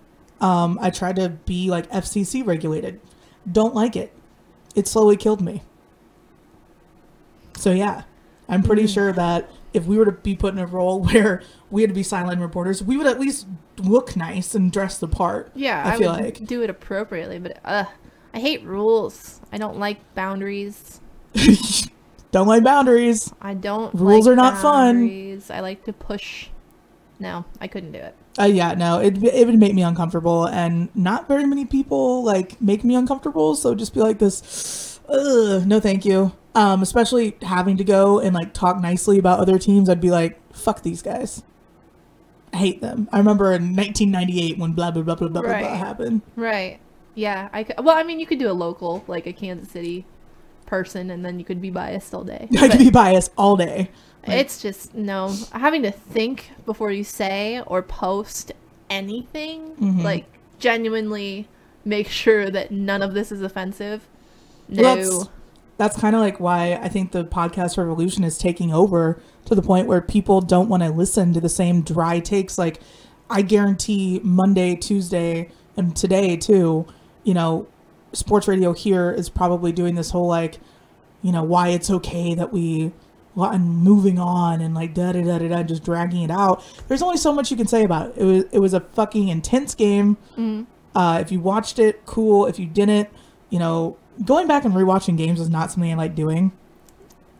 Yeah, I don't know that I could do that, especially after a loss. Yeah, I wouldn't want to go back and watch it. Like, that's why I also cannot do like film breakdown. I'd be like, well, fuck, here we go. I'd just be mad. It would just make me angry to have to watch that. So luckily for you guys, I'm not going to do that anytime soon. But it just seems like recapping what we all went through is just not the way to go. We got to talk about the great parts about it, and how much fun it was to be there. That's all I got. Yeah, and I don't you made it to the playoffs. You guys should be happy. Yeah, Andy Reid told you I'm to happy. Sit down and shut up already. Sit down and shut up. They worked hard, and I agree that they did. First full year Mahomes, and we go to the AFC Championship that we hosted in our stadium. Yeah, I think things are going to be all right. And how many players did we lose throughout the season in injuries and then drama, injuries? LDT didn't even come back in. Like, he didn't. And our line definitely, I don't know. I've always been really, really harsh on our O-line. Right. And I always will be, because it infuriates me. Well, people were making good points that, no, that loss was not all on Sutton, obviously. Right. 800 things happen in every game. Refs. And the defense is lacking. I don't know what I'm trying to say. The defense being not great is also not all Bob Sutton's fault. Is it a big chunk his fault? Yes. That's why he got fired. But we have not spent money on defense in a long time. Like, real money. Word. And so, yeah, we don't have A++ players. But a good coach could get a C player to be, a top-ish player. Yeah. Not maybe an A++, but, stuff could happen.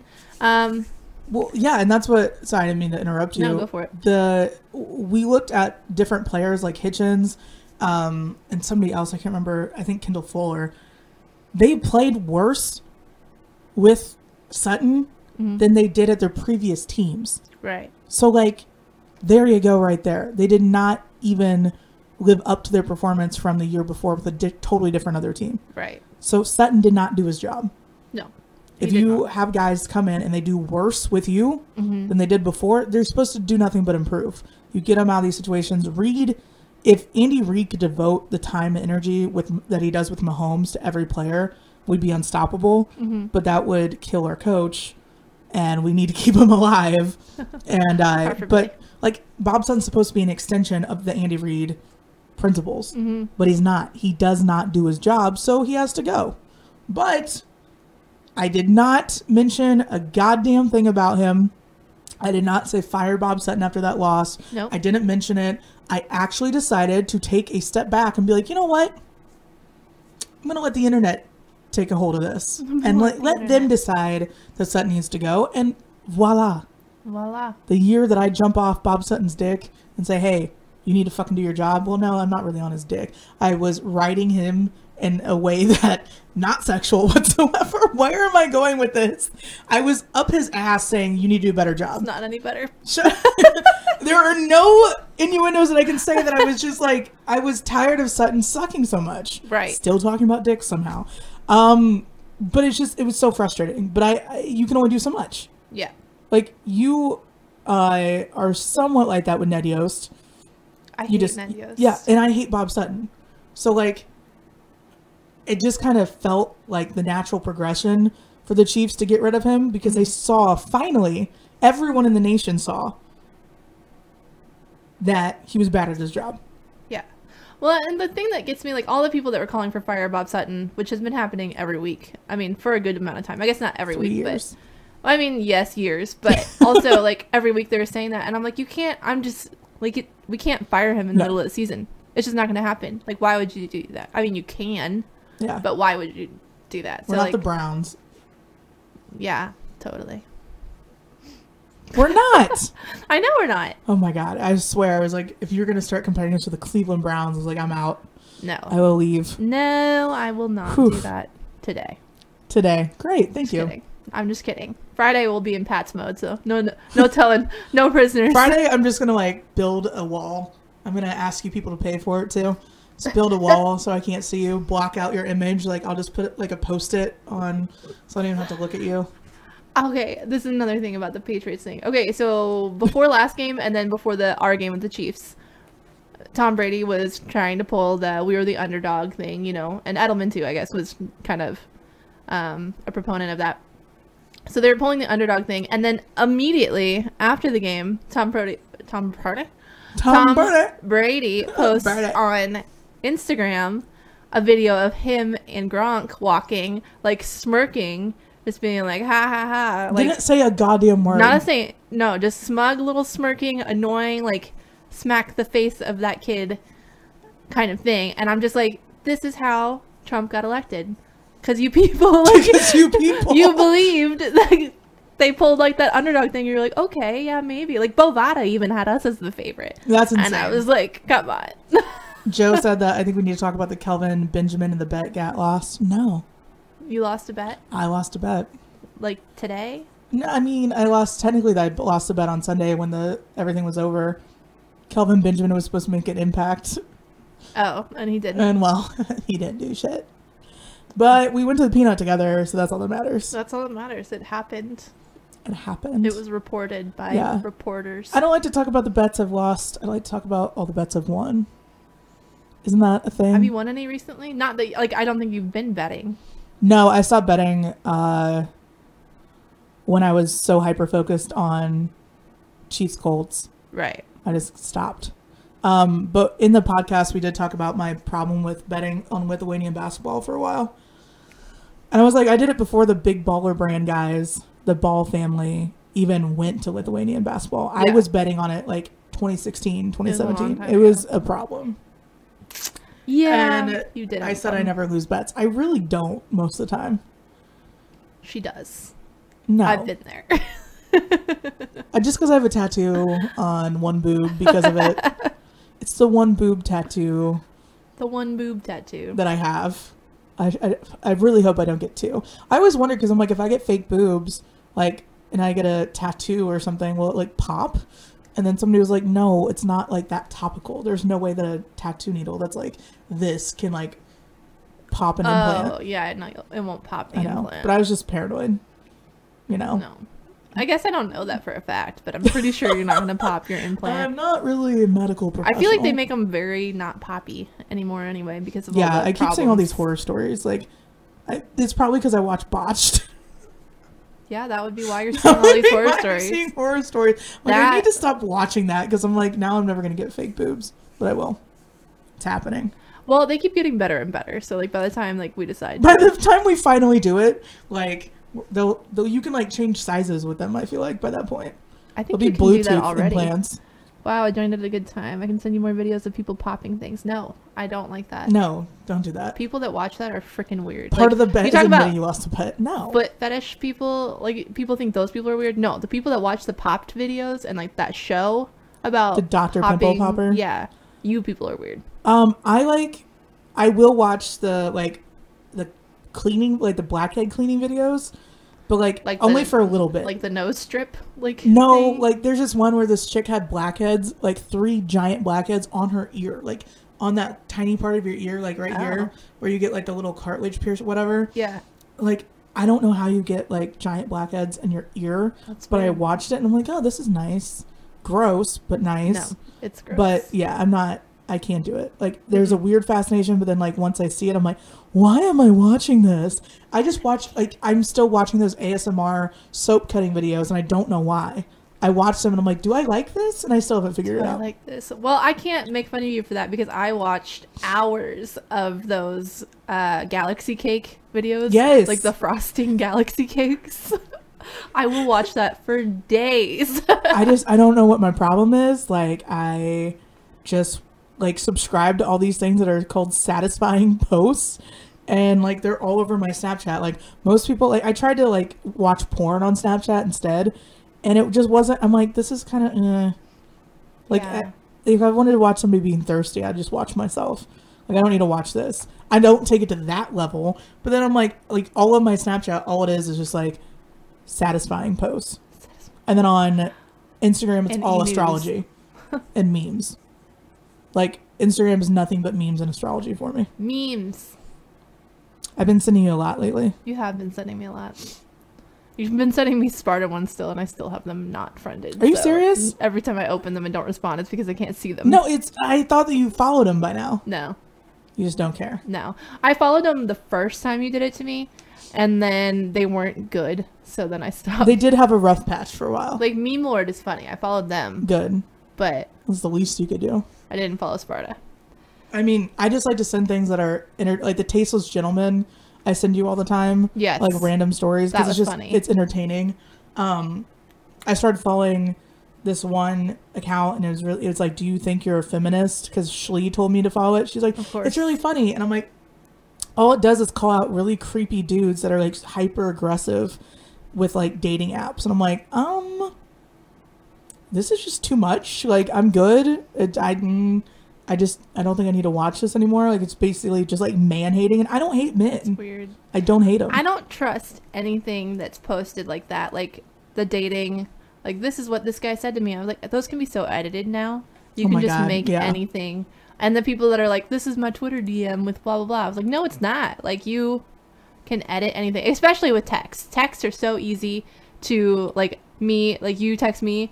I change your name and I tell you what to say. Like, text me this. Or like you have 2 phones. Like, you can just text yourself to make it funny and then post it on the internet. That's why I think the dumbest thing, and I posted a screenshot of our text yesterday because I was trying to like prove a point that you did tell me out of nowhere. No, that was real. But that, like, you're not trying to make a meme out of it. Right. I guess, and like when people are like, oh, this will be, I can tell when you're trying too hard. Yeah.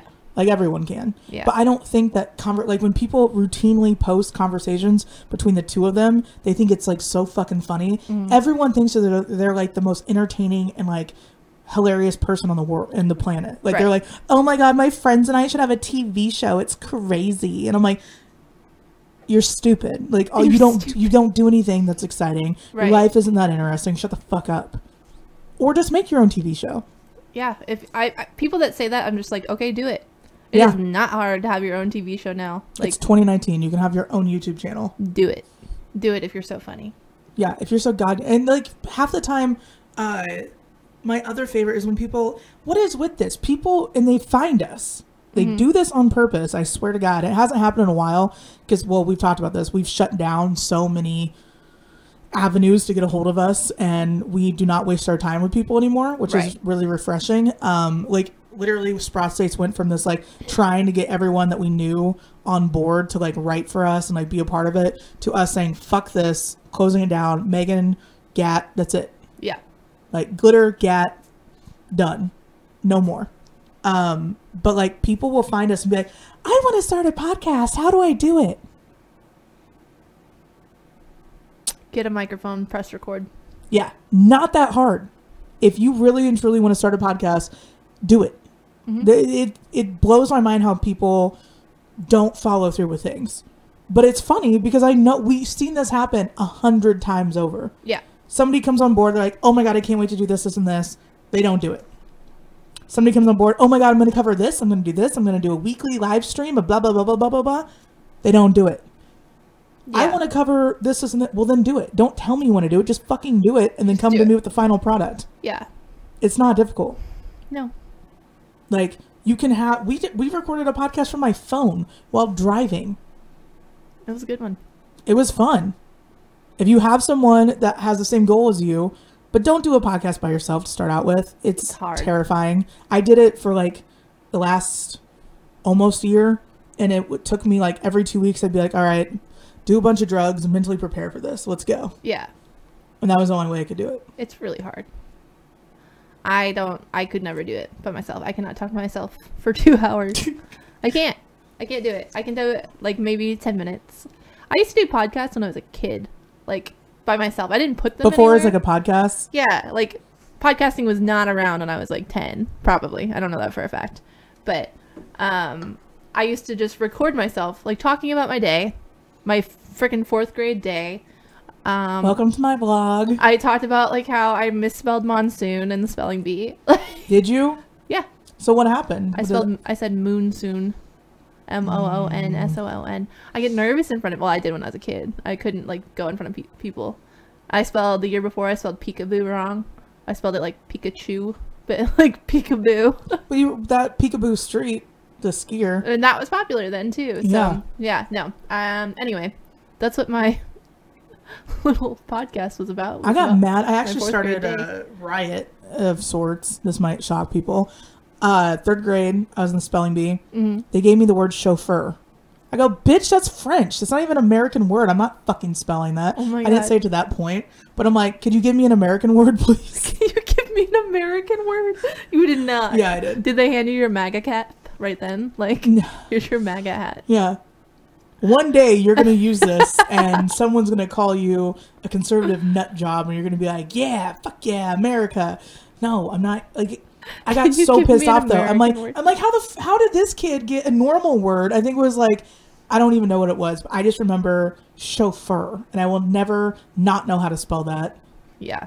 They haunt you. They haunt words you. Words that you mess up haunt you, and you will never... CHAUFFEUR. Suck my dick, 3rd grade spelling bee. Trailwood never Elementary. Misspell that ever again. And now I have a chauffeur, so... Got him. Got him. We decided on my league team practice that we're calling ourselves South Canada now. South Canada. Okay.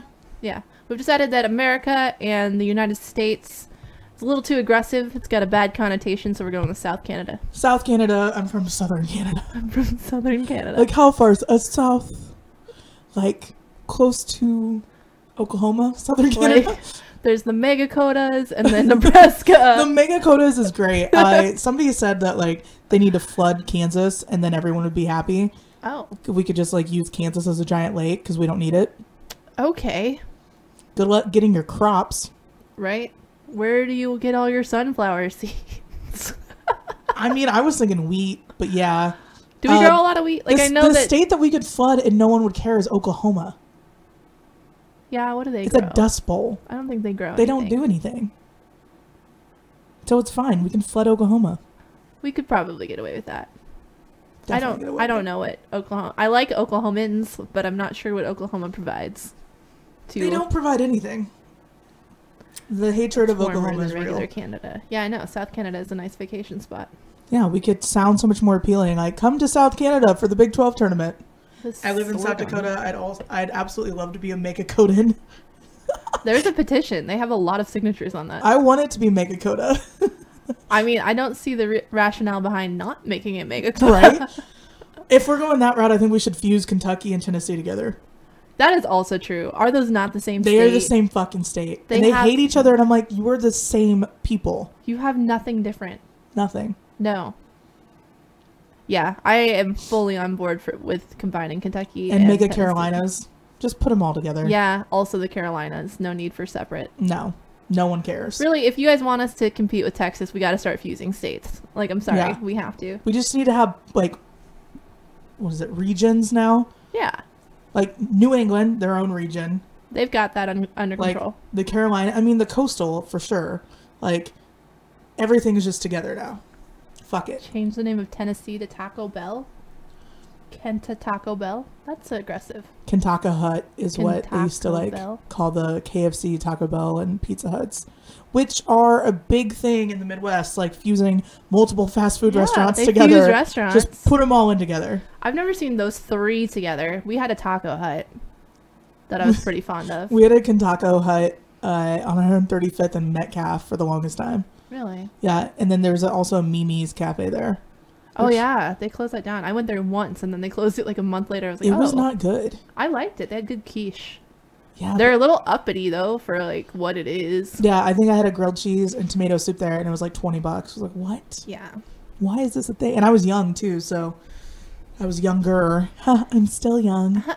Ripe age of 22. It's gonna be crazy. That kind of reminds me of an article that I saw this morning. Sorry, this is off topic, but top pick. Oh, two things. First of all, did you see Dodson's is open where the Waldo bar was? It's been open for like a little bit. What but is it? In Waldo, where Waldo bar was. Do you remember that? Like right next to Where the lamp Clinton's shop. was. I don't know what Quentin's is. Remember we used to go there? No.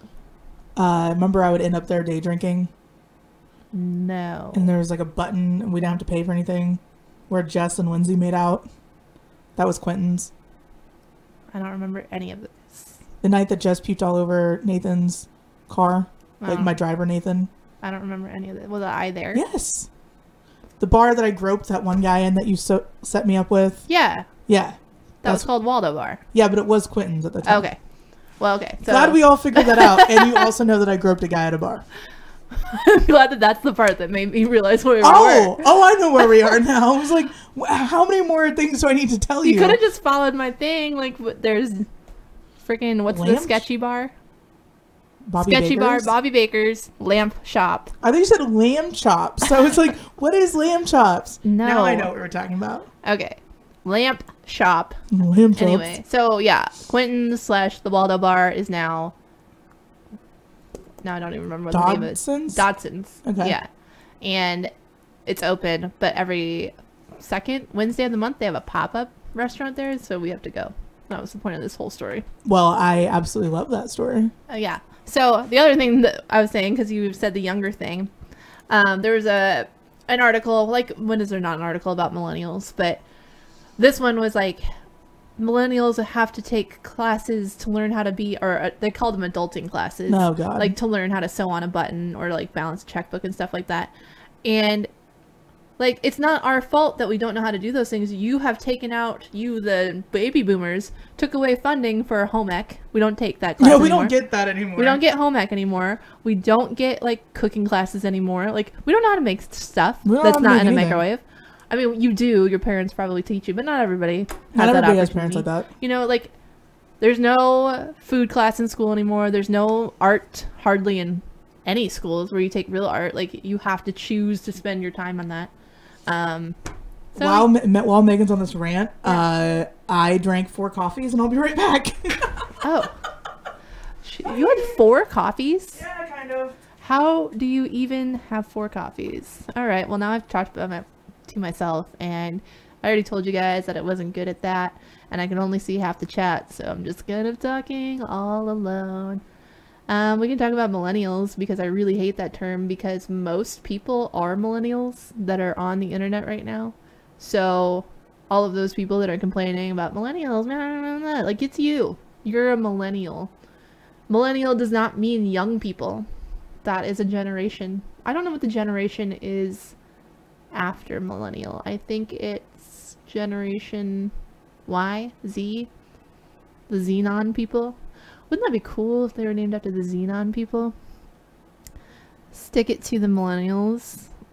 Well, I'm not going to stick it to them because I am one. Proudly one, I guess. I don't know. It's a weird concept. Being alive is a weird concept. When Kat comes back, she's going to be upset with the direction that I have taken this. I will try to stick it back to sports somehow with Bryce Harper still not picking a team. We already talked about that. And I'm upset that he's going to the Phillies probably. Like, why? Oh, another sports thing. Brewers. I don't even know like what you went on. We talked about how life is weird. I'm not gonna. Please don't replay that part ever. What did you just do? Everyone's laughing. I see over here. It's like this feels like you left me alone. So I left you alone, and I can't see the Twitter chat, so I don't know. I'm just. It says this feels like a Tina or Daria moment. I'm just by yourself. Why did you get so weird? I just left you alone. I don't know, but. Really, though, the Brewers, we were just talking about stadiums not being called what they used to be called. I saw you tweet that, and you were like, sucks to suck. It's embarrassing. It's coming Everyone's for saying us. that moment was amazing, so maybe I should just leave you back alone. Please don't. I was just talking nonstop, and I don't even know. Did you black out for those, like, few minutes? It is Generation Z. Okay. How many weeds did I smoke? I don't smoke the weeds. I was high as fuck last night. I can't. I don't like being high. I don't like being... not in control. I'm shocked. Which I like drinking. You're not in control then, but I actually don't like drinking. I'm really bad at it. This is great. So we but like everything that you're bad at, yeah. Like I feel like I can like do okay on my own. So like I feel like I can drink enough for the both of us where people won't question like, why aren't you drinking? Yeah.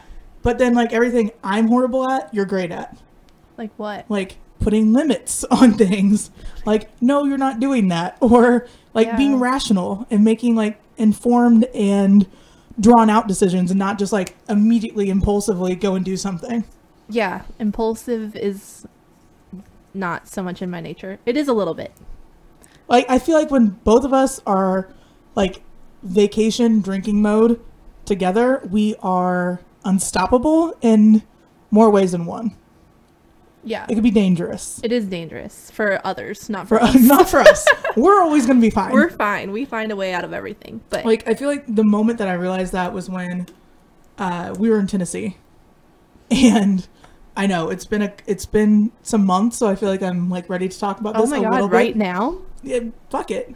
We're going to talk about the trip right now? Yeah, I'm going to talk about it for just a brief moment because I saw the other day that Homeboy liked one of your photos. And I'm like, oh. Yeah.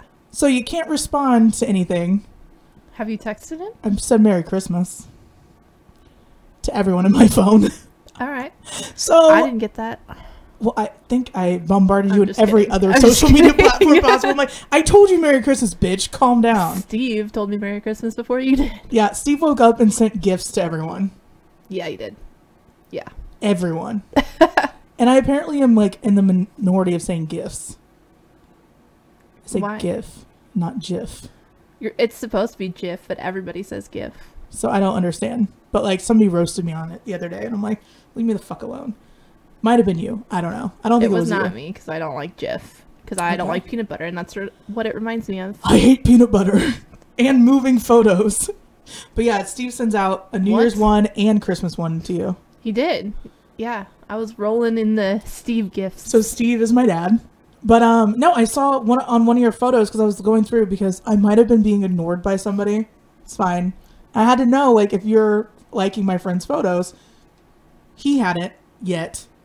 But I saw that and I'm like, okay, interesting. Mm-hmm. Nice of you to pop in. Nice of you to pop in. But when we were in Tennessee, I was miserable. Mm-hmm. I was taking like 3 or 4 edibles, like an hour. An hour? An hour. I went and I stopped at the CBD spot. There were many. And immediately was like, I need all of these. Yeah. Like, I don't think she could feel her body. I could not feel my body. I don't think. At one point, I was cackling to myself about something, and I thought everyone else knew what I was laughing about, but everyone was just like, "Are you all right?" And I'm like, "Having a great time, having a lovely time." Because when you got to that point, like, you can only make the best of situations. Right. Is what I was getting at. This Right. whole drawn out story. Like, you and I are able to go anywhere, and if we're not having fun, or if it's like a fucked up situation, we can still laugh and have a good time. Yes. Somehow. Well, that bar that we drank in, that rooftop bar in, where were we? What's next to Dollyville is what it was. Gatlinburg. We were in Gatlinburg. That rooftop bar that we drank in there, because Gatlinburg's really pretty, like in between. It's gorgeous. All of the hills or mountains. Are they mountains? They're little. Smoky Mountains. Okay, they're mountains. So it's in there and it's pretty, and we were drinking out of a pitcher that was like this big of margaritas. Yeah. Just for the two of us. Like, and queso, chips and queso. Like, I'm a queso whore. I will do anything for white queso, and that's what they had. Whatever. So yeah, that was really pretty. Except I was cold, but I could have stayed there for hours. It was pleasant. It was beautiful. I was just tired of walking everywhere at that point. But no, I mean, we went and had fun despite the odds stacked against us. And it was like one of the longest trips that we've taken together. And yeah, it was the longest, I think. Yeah, and well, like, Oklahoma City might have been long. I feel like that was just so spread out. Like, we got there, we didn't have to go anywhere once we got there. It was just a lot like of mini trips. Yeah, that's true. Yeah. But yeah, we made the best out of a situation that normally would have sucked. But the only reason I brought that up, because I was sitting there and I, like, literally on your Instagram, just like, are that motherfucker? Are you kidding me? Like, yesterday was literally the ghost of everything past. So I'm just glad that 2019 still not dating anyone. 23 days in. 23 days in. This is a big thing. People don't realize it. So I'm just, like, people on my Snapchat have started to pick up on it. They're like, yeah, I listened to the show the other day. Why aren't you having sex? I'm like, I didn't say that. Yeah, that broken. Yeah, sorry. That's already destroyed. Like, sorry. Set it out there. But, like, I never said I'm being abstinent. I just said I'm not gonna date you. We'll like, bro fist. But you're not opposed to dating. No. It's not no dating, no 19 ever. It's no frivolous dating. Yeah, I'm kind of like at the point now where if you're gonna waste my time, just let me know. Yeah. Like, I'm gonna fuck with your emotions for 48 hours, and then I'm never gonna talk to you again. Yeah. Or I'll, like, plan our future out in 2 months, but I'm never gonna talk to you again. Right. So if you want to date, that's fine. Like, date Gat. People listening, if you want to. But Good you gotta luck. be clear. You gotta be like, hey, I would like to date you. And make it known. I mean, maybe don't start that way if you haven't been talking to her. Yeah, that'd be really, like, aggressive. Talk to her first. I'm trying. And then, if you're feeling the vibe, just kind of like... But there are people that I don't want to date that I've blocked. I literally, like I said, I've been blocking people Well, left they and can't right. get through, so... But they find me on other platforms. I'm like, no, this is not how this works. Block them everywhere. I have now finally, for the first time in my life, blocked somebody on every platform humanly possible. That's fun. Even on Spotify. That's a weird one. It's a weird one, but they tried. Can you block people on email? Yes. Oh, okay. Also did that. This is a trick I don't know, so... Snapchat, Instagram, Twitter, Facebook, Spotify. What else am I missing? Email. Everything. It's just one of those, like, really, like, relieving feelings. Okay. You know? It's like when Steven Nelson tweeted a fucking Kermit the Frog gif after Bob Sutton was fired. Oh I'm my like, gosh. Steven Nelson, you have no room to talk. You literally did not move your head to look around to see where you're fucking, like, where you should be defending. Right. Like, stop it, Steven Nelson. Right. You can't blame your head swivel on Bob Sutton. No. But it was interesting. It was interesting. I'm like, really? You're going to throw shade like that? It's a little sassy. I'm the queen of throwing shade. I do it all the time. Even when I don't mean to. But do I? And that was just uncalled for. That was aggressive shade throwing that was not necessary. Yeah, that's a little mean, I think. If he was better, maybe it'd be interesting. Yeah, it's just... uncomfortable. Like, why would you do that? I don't know. That's a weird one. I didn't see that, so I'm a little confused. I'm like, does this mean you're coming back? Because I don't want you. Because I don't want you. No need for you. Speaking of dating, kind of. Oh, God. I don't know if you saw Chrissy Teigen's tweet the other day.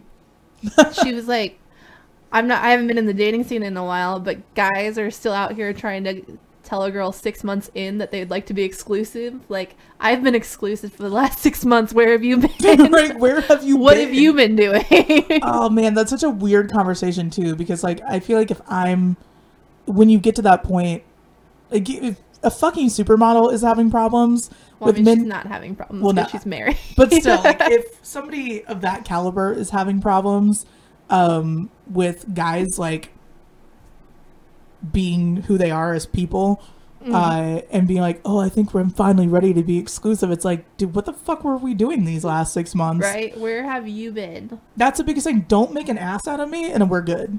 That's all I ask. If we're hooking up and I'm like to the point where I'm like ready to publicly acknowledge you. Right. And like be like, hey, this is a person that I'm in a photo with. If you see me in a photo with a dude, that's another thing. This influx of Instagram followers, because I say inappropriate things and it goes out to 3 million people. No big deal. Oops. They will be like I haven't had message requests in a long time. So now I have like 17 requests and I'm just like, I don't want to look at it because it's just probably too much. But somebody was like, what'd they say? Oh, I see that you've got men in your photos. So what a lucky guy. I'm like, that's my buddy Brad. Not sleeping with him. My thigh is like the size of him, so I'm good. Like it was just such an uncomfortable like thing for somebody to say, like, I see you're in a photo with a guy. What a lucky man. That's just because you take a photo with somebody doesn't mean that you're together. But also, why are you saying that anyway? Like, that's a weird thing to say. It is a weird thing to say. Like, I'm envisioning that guy being super lucky. Like, I'm uncomfortable. Thank you. Like, I'm sure he is lucky, I guess. But not, but like, I guess if I'm going to finally show up in a photo with a guy and we look coupley, I can see where I would just not like some bitch to be looking at it and be like, yeah, we hooked up last week. What up? Like, I just don't want to be made an ass out of. That's it. Right. Well, nobody wants that. Some people are whores.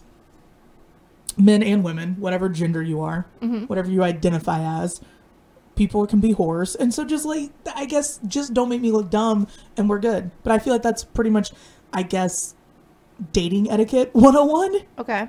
Isn't that? Like, I feel like that's just an unspoken thing, but apparently needs to be said again. I don't know. People are very, very loose with their morals in dating anymore. Like, I feel like nobody is ever dating one person anymore. Like, no. I don't know anybody that, well, I do know some people, but I hardly know anybody that is dating one person. Like, just one person. Just like, yeah, we've both acknowledged that we are with each other. Yeah. Like, I don't know many people in that stage. Because, like, one of them will be in that stage, and the other one's just like, yeah, she's around, whatever. Yeah, I'm keeping my options open. Guys do that all the time. Girls do it all the time. I know more women that are dating 4 or 5 dudes at once than I know men that are, because they're just like, no, we're not dating.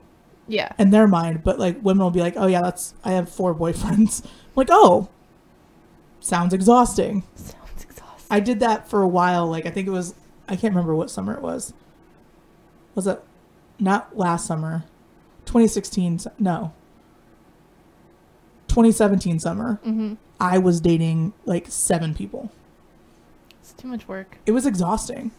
Like, and then they all started getting mad at me because I'd go to the same bars with different ones. It was my fault. Okay. I'd go to the same bar with one of them that the other one was at and just be like, oh no, it's fine. Awkward. It was for them. For them.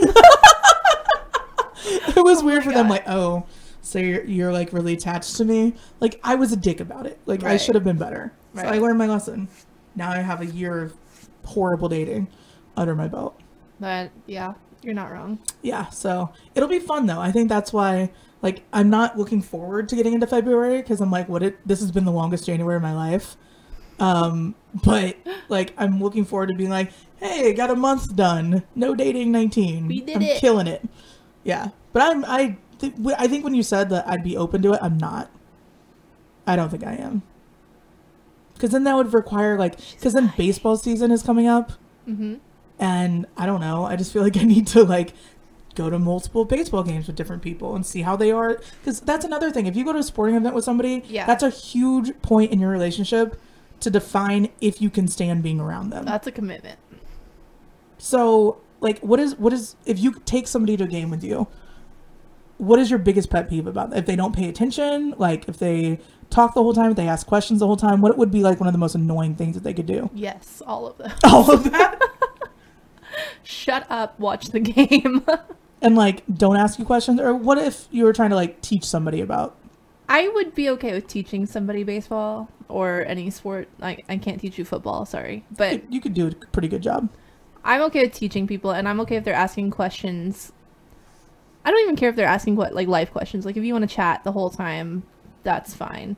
I'm probably not going to want to hear any of your hot baseball takes.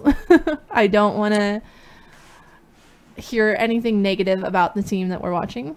That's the biggest one. No negativity. People that get mad about Escobar being up to bat or whatever position he's batting in. No. No. Or any guy or person, anybody that said, "Oh, I could have done that." Can you? People do that? Can you? Oh, that's so cringeworthy. Yeah. That's like when people say, I could do sports radio. No. Could you? I can't. You guys got that test. I can't wait to go back and find that moment where you were just babbling. I was like a deer in the headlights, fuck. We did no show prep for today. We didn't have to. We didn't need to. And because we knew that we had enough to talk about, and we're not wrong. But also, I was not prepared to be left. Well, I didn't realize that it was going to be deer in headlights. I was like, yeah, I drank 2 giant coffees. I have to pee. Yeah. So, oops. But we've gone for a solid 2 hours today, and it started out with Rex Ryan talk, and we haven't really talked a lot about the semantics of the game, and I'm okay with it, because you guys all watched it. You know what happened. Bob Sutton's gone now, and I don't really see the point of going over something that caused me so much pain, but I guess on Friday, you're just going to shove it in my face. A little bit. I'm going to shove it in your face just a little bit. Okay, maybe a lot. I have a jersey, a hat. Why, why do you hate me though? I thought you were Team Gat. I thought you were trying to I am. I'm trying to make you a better person. And I just don't think that I could do. I don't think that there's a single thing that I could wear, to ignite, PTSD within you. No, because I don't care. Yeah. Once it's done, it's done. Somebody. I'm trying DM'd to do that me. now. They DM'd me yesterday, and they're like, "How are you surviving?" I was like, "With what?" do I have a disease that I don't know did something about? happen? Okay, but I have Rams colored Zubas. I can wear the do half and half. But I support the Pats for this game. I understand your reasoning, and also you're making me be a better person because I am trying to do this thing where I don't just skate over what happened. I deal with the trauma. I understand that the Chiefs lost and that I can't really do much about it. Mm-hmm. I can't do anything about it. Let's just right there. You can't do anything about it. And you're making me face what I have claimed. I'm trying new year, new me. New me. I think, yeah, I am going to have to deal with the Patriots gear. It's okay. You're nodding we're going to embrace it. We're going to have sports therapy together on Friday. Okay. Everybody will be here. We'll probably get 5 viewers. We'll probably get 3 people that aren't tired of us yet. Because, that's the other thing. All we do on Twitter now, because, I don't talk about my personal life. Yeah. I don't talk about my problems. Not really one to, just boast about really anything. All we do is jerk each other off on the timeline. That's it. That's all Twitter is for me now. Jerking each other off on the TL. And laughing at people who take it so fucking seriously. Oh, gosh. Do you remember when... No. I think when I first met I'd already been a year into doing nothing but sports tweeting. Mm-hmm. And like when I would snap and when I would say things, it still didn't even feel genuine because that wasn't who. Like I used to do Sunday night reflections, and that was a huge thing that I loved doing because I love reminding people how much more woke and like enlightened I am than them. Right. But then people started like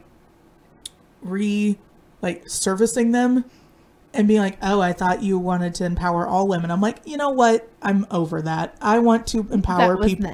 Yeah, fucking over it. I want to empower people who want to do better for themselves. Mm-hmm. I don't give a fuck what gender you are. If you want to do something, I'm behind you. Just fucking do it. Mm-hmm. Like, I don't give a shit that, 2 years ago we were friends and I was rooting for you then. You fucked it up somehow because we're not friends anymore. Now I'm not rooting for you. I don't care. I don't see you as a threat. I see you as non-existent.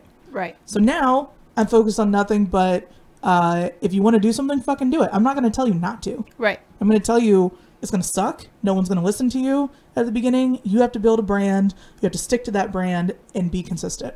Mm-hmm. And it's taken me 4 years to do that. So with that being said, screw it. We're trying to do better. And if I have to look at the Patriots shit to do better, I will do it because I'm about growth. I'm about growth. We're doing it. We're going to embrace the hate. Mm-hmm. Let the hate fire flow through you. Yep. It'll be fun. We got to make Super Bowl plans as well. Yeah, we do. I guess like when I said that I was going to waterboard myself. Yeah, that was a lot. I was like, I want to die, Megan. And you're like, that's great. But this is immediately after the game. Yeah. We're talking like 10 minutes. And she was like trying to be nice somehow. I think you said something along the lines of like, it'll be all right. Or like, I don't know what you did, but it was in my mind, you were trying to attack me. I was trying to attack you. Because it was 5 minutes after the overtime loss. And I'm still just like, I don't think I was even back to the car yet. I don't think so either. But then when I said I was going to waterboard myself on the show, I had been sitting in the Arrowhead parking lot for an hour trying to get out. Oh my God. I was sober, cranky, and cold. And I couldn't see. So I was in the parking lot. Frozen contacts, trying to drive out. And I was like, this isn't going to work. No. But I know what you're trying to do. And it was trying to make me better and toughen me up. Because I feel like I've been a bitch of a fan for so long because I'm like, I'm just not going to talk about that. Like, you can't, no. In order to get over something, you have to talk about it. Yeah. That's my new thing. I'm going to talk about everything. It happened. You learn from it. We move on. Exactly. We're going to, you know what? I think on Friday, so it's Freaky Friday, obviously. We don't have anything freaky particularly planned, but perhaps it'll be Family Therapy Friday. Oh my God. And what are we going to do for Family Therapy Friday? We're going to get over, our hatred for the Patriots. We're going to, let all of the hate from this game. Maybe we'll get some sage, a little sage. My body is clenching up. Like, my chest is just tightening up just listening to this. So, no, all right. It's going to be good. We're releasing everything. What is it, the 23rd? Yeah, it'll be the 25th then. So we're still not to the end of the month yet. But no. I think we tell the Tennessee story. We should tell the Tennessee story. We let the Tennessee story out into the airwaves. Maybe we just throw them all in. Perhaps we're completely releasing 2018, Perhaps, it's finally happening. Perhaps the tree comes out. Perhaps, the tree. Perhaps we just let it all out. Oh boy. You're speaking my love language. There is gonna be some cleansing on Friday. It's gonna be Family Therapy Friday, not Freaky Friday. Sorry in advance. It's gonna be freaky because I'll be in Pat's gear, I guess. But we already talked about foot fetishes today. I think we've had enough freakiness for the week. That's true. You got your freaky. You got your freaky. We're gonna be a little bit healing. And now all the foot fetish people I know are gonna be like, yo, why'd you have to talk about that? Like, they don't want to be talked about. They don't want to be talked about. And I'm sure that there's also my DMs are full of people. Like, how dare you? Like, I revealed that to you in confidence. I didn't say your name. Yeah, I just said that you're old and you're weird. I didn't say that either. No, I made the generalization of it. But I will tell you, I don't know a lot of people under the age I can't wait for the 30. TN story. They're happy. What? They're excited about the Tennessee story. Why? You guys don't want to know this pain. You don't want to know this pain. Like, people are like, I mean, I think when it happened, we said that we would talk about it in like a year. Yeah, we did. But that was also when I was on my let's ignore everything that ever happens bad and not embrace it. We're not doing that. Are we going to tell them? I don't talk to them. Are you going to say, by the way, we're talking about you all day on Friday? Yeah, I'll at them. Yikes! You should probably listen at tag. I don't even know if they listen to anything or like pay attention to anything, but we're going to tell it. Yeah, I don't know. I mean, we alluded to enough of how painful it was, like with how many drugs I compensated with. That's true. And like the wokeness, you know, like when I said the whole Kylie Jenner, it's a year of realizing things. That was a moment of realizing a lot of things. Sadly, it wasn't actually. Was it? Oh no! And then we but did like, realize some things, but then more things happened. For the next 3 months, all I was doing was in this pattern of like, I should not be talking to the people that I was talking to. Well, I feel like you were trying so hard to move on from Tennessee that it resulted in a lot of bad decisions. Yes. Right after. Yes. Bad decision to me isn't whenever I publicly acknowledge somebody as like part of my life that I should not acknowledge them as part of my life yet. I like do things way too quickly. Right. Which is fine because I know my problem. I've known this since I was 21, so last week. Last year. Wow. Last year, definitely last year. I like attached people too quickly. Mm-hmm. Mm-hmm. So now that I know that, that's why it's like but it goes with sports too. Right. Like if somebody's part of it, I'm just like, oh my God, where are you going? Where are you going? I have attachment issues. Don't go there. Don't go to Oakland. Come back. No. But yeah, there's just so many times that I've like put things like under the bridge that were not actually under the bridge. And but you do that too. Oh, I don't acknowledge anything. Like, oh yeah, that definitely did not happen. Nope. No. If I don't know something her. bad happens, it's like, I can't tell you what the score of that Chiefs game was. I don't know. You're like, can't do it. I don't know. I don't know what the last couple plays were. I'm just like, nyeh. Yeah, 37-31. Nyeh. It does not this is me exist in my acknowledging brain. it. Like, here we are. So yeah, that's what we're going to be doing on Friday, I guess, is rehashing my horrible love life. Yeah, we do not have time to do it today. I'm sorry. We've already been on for 2 hours. Yeah, and you like that?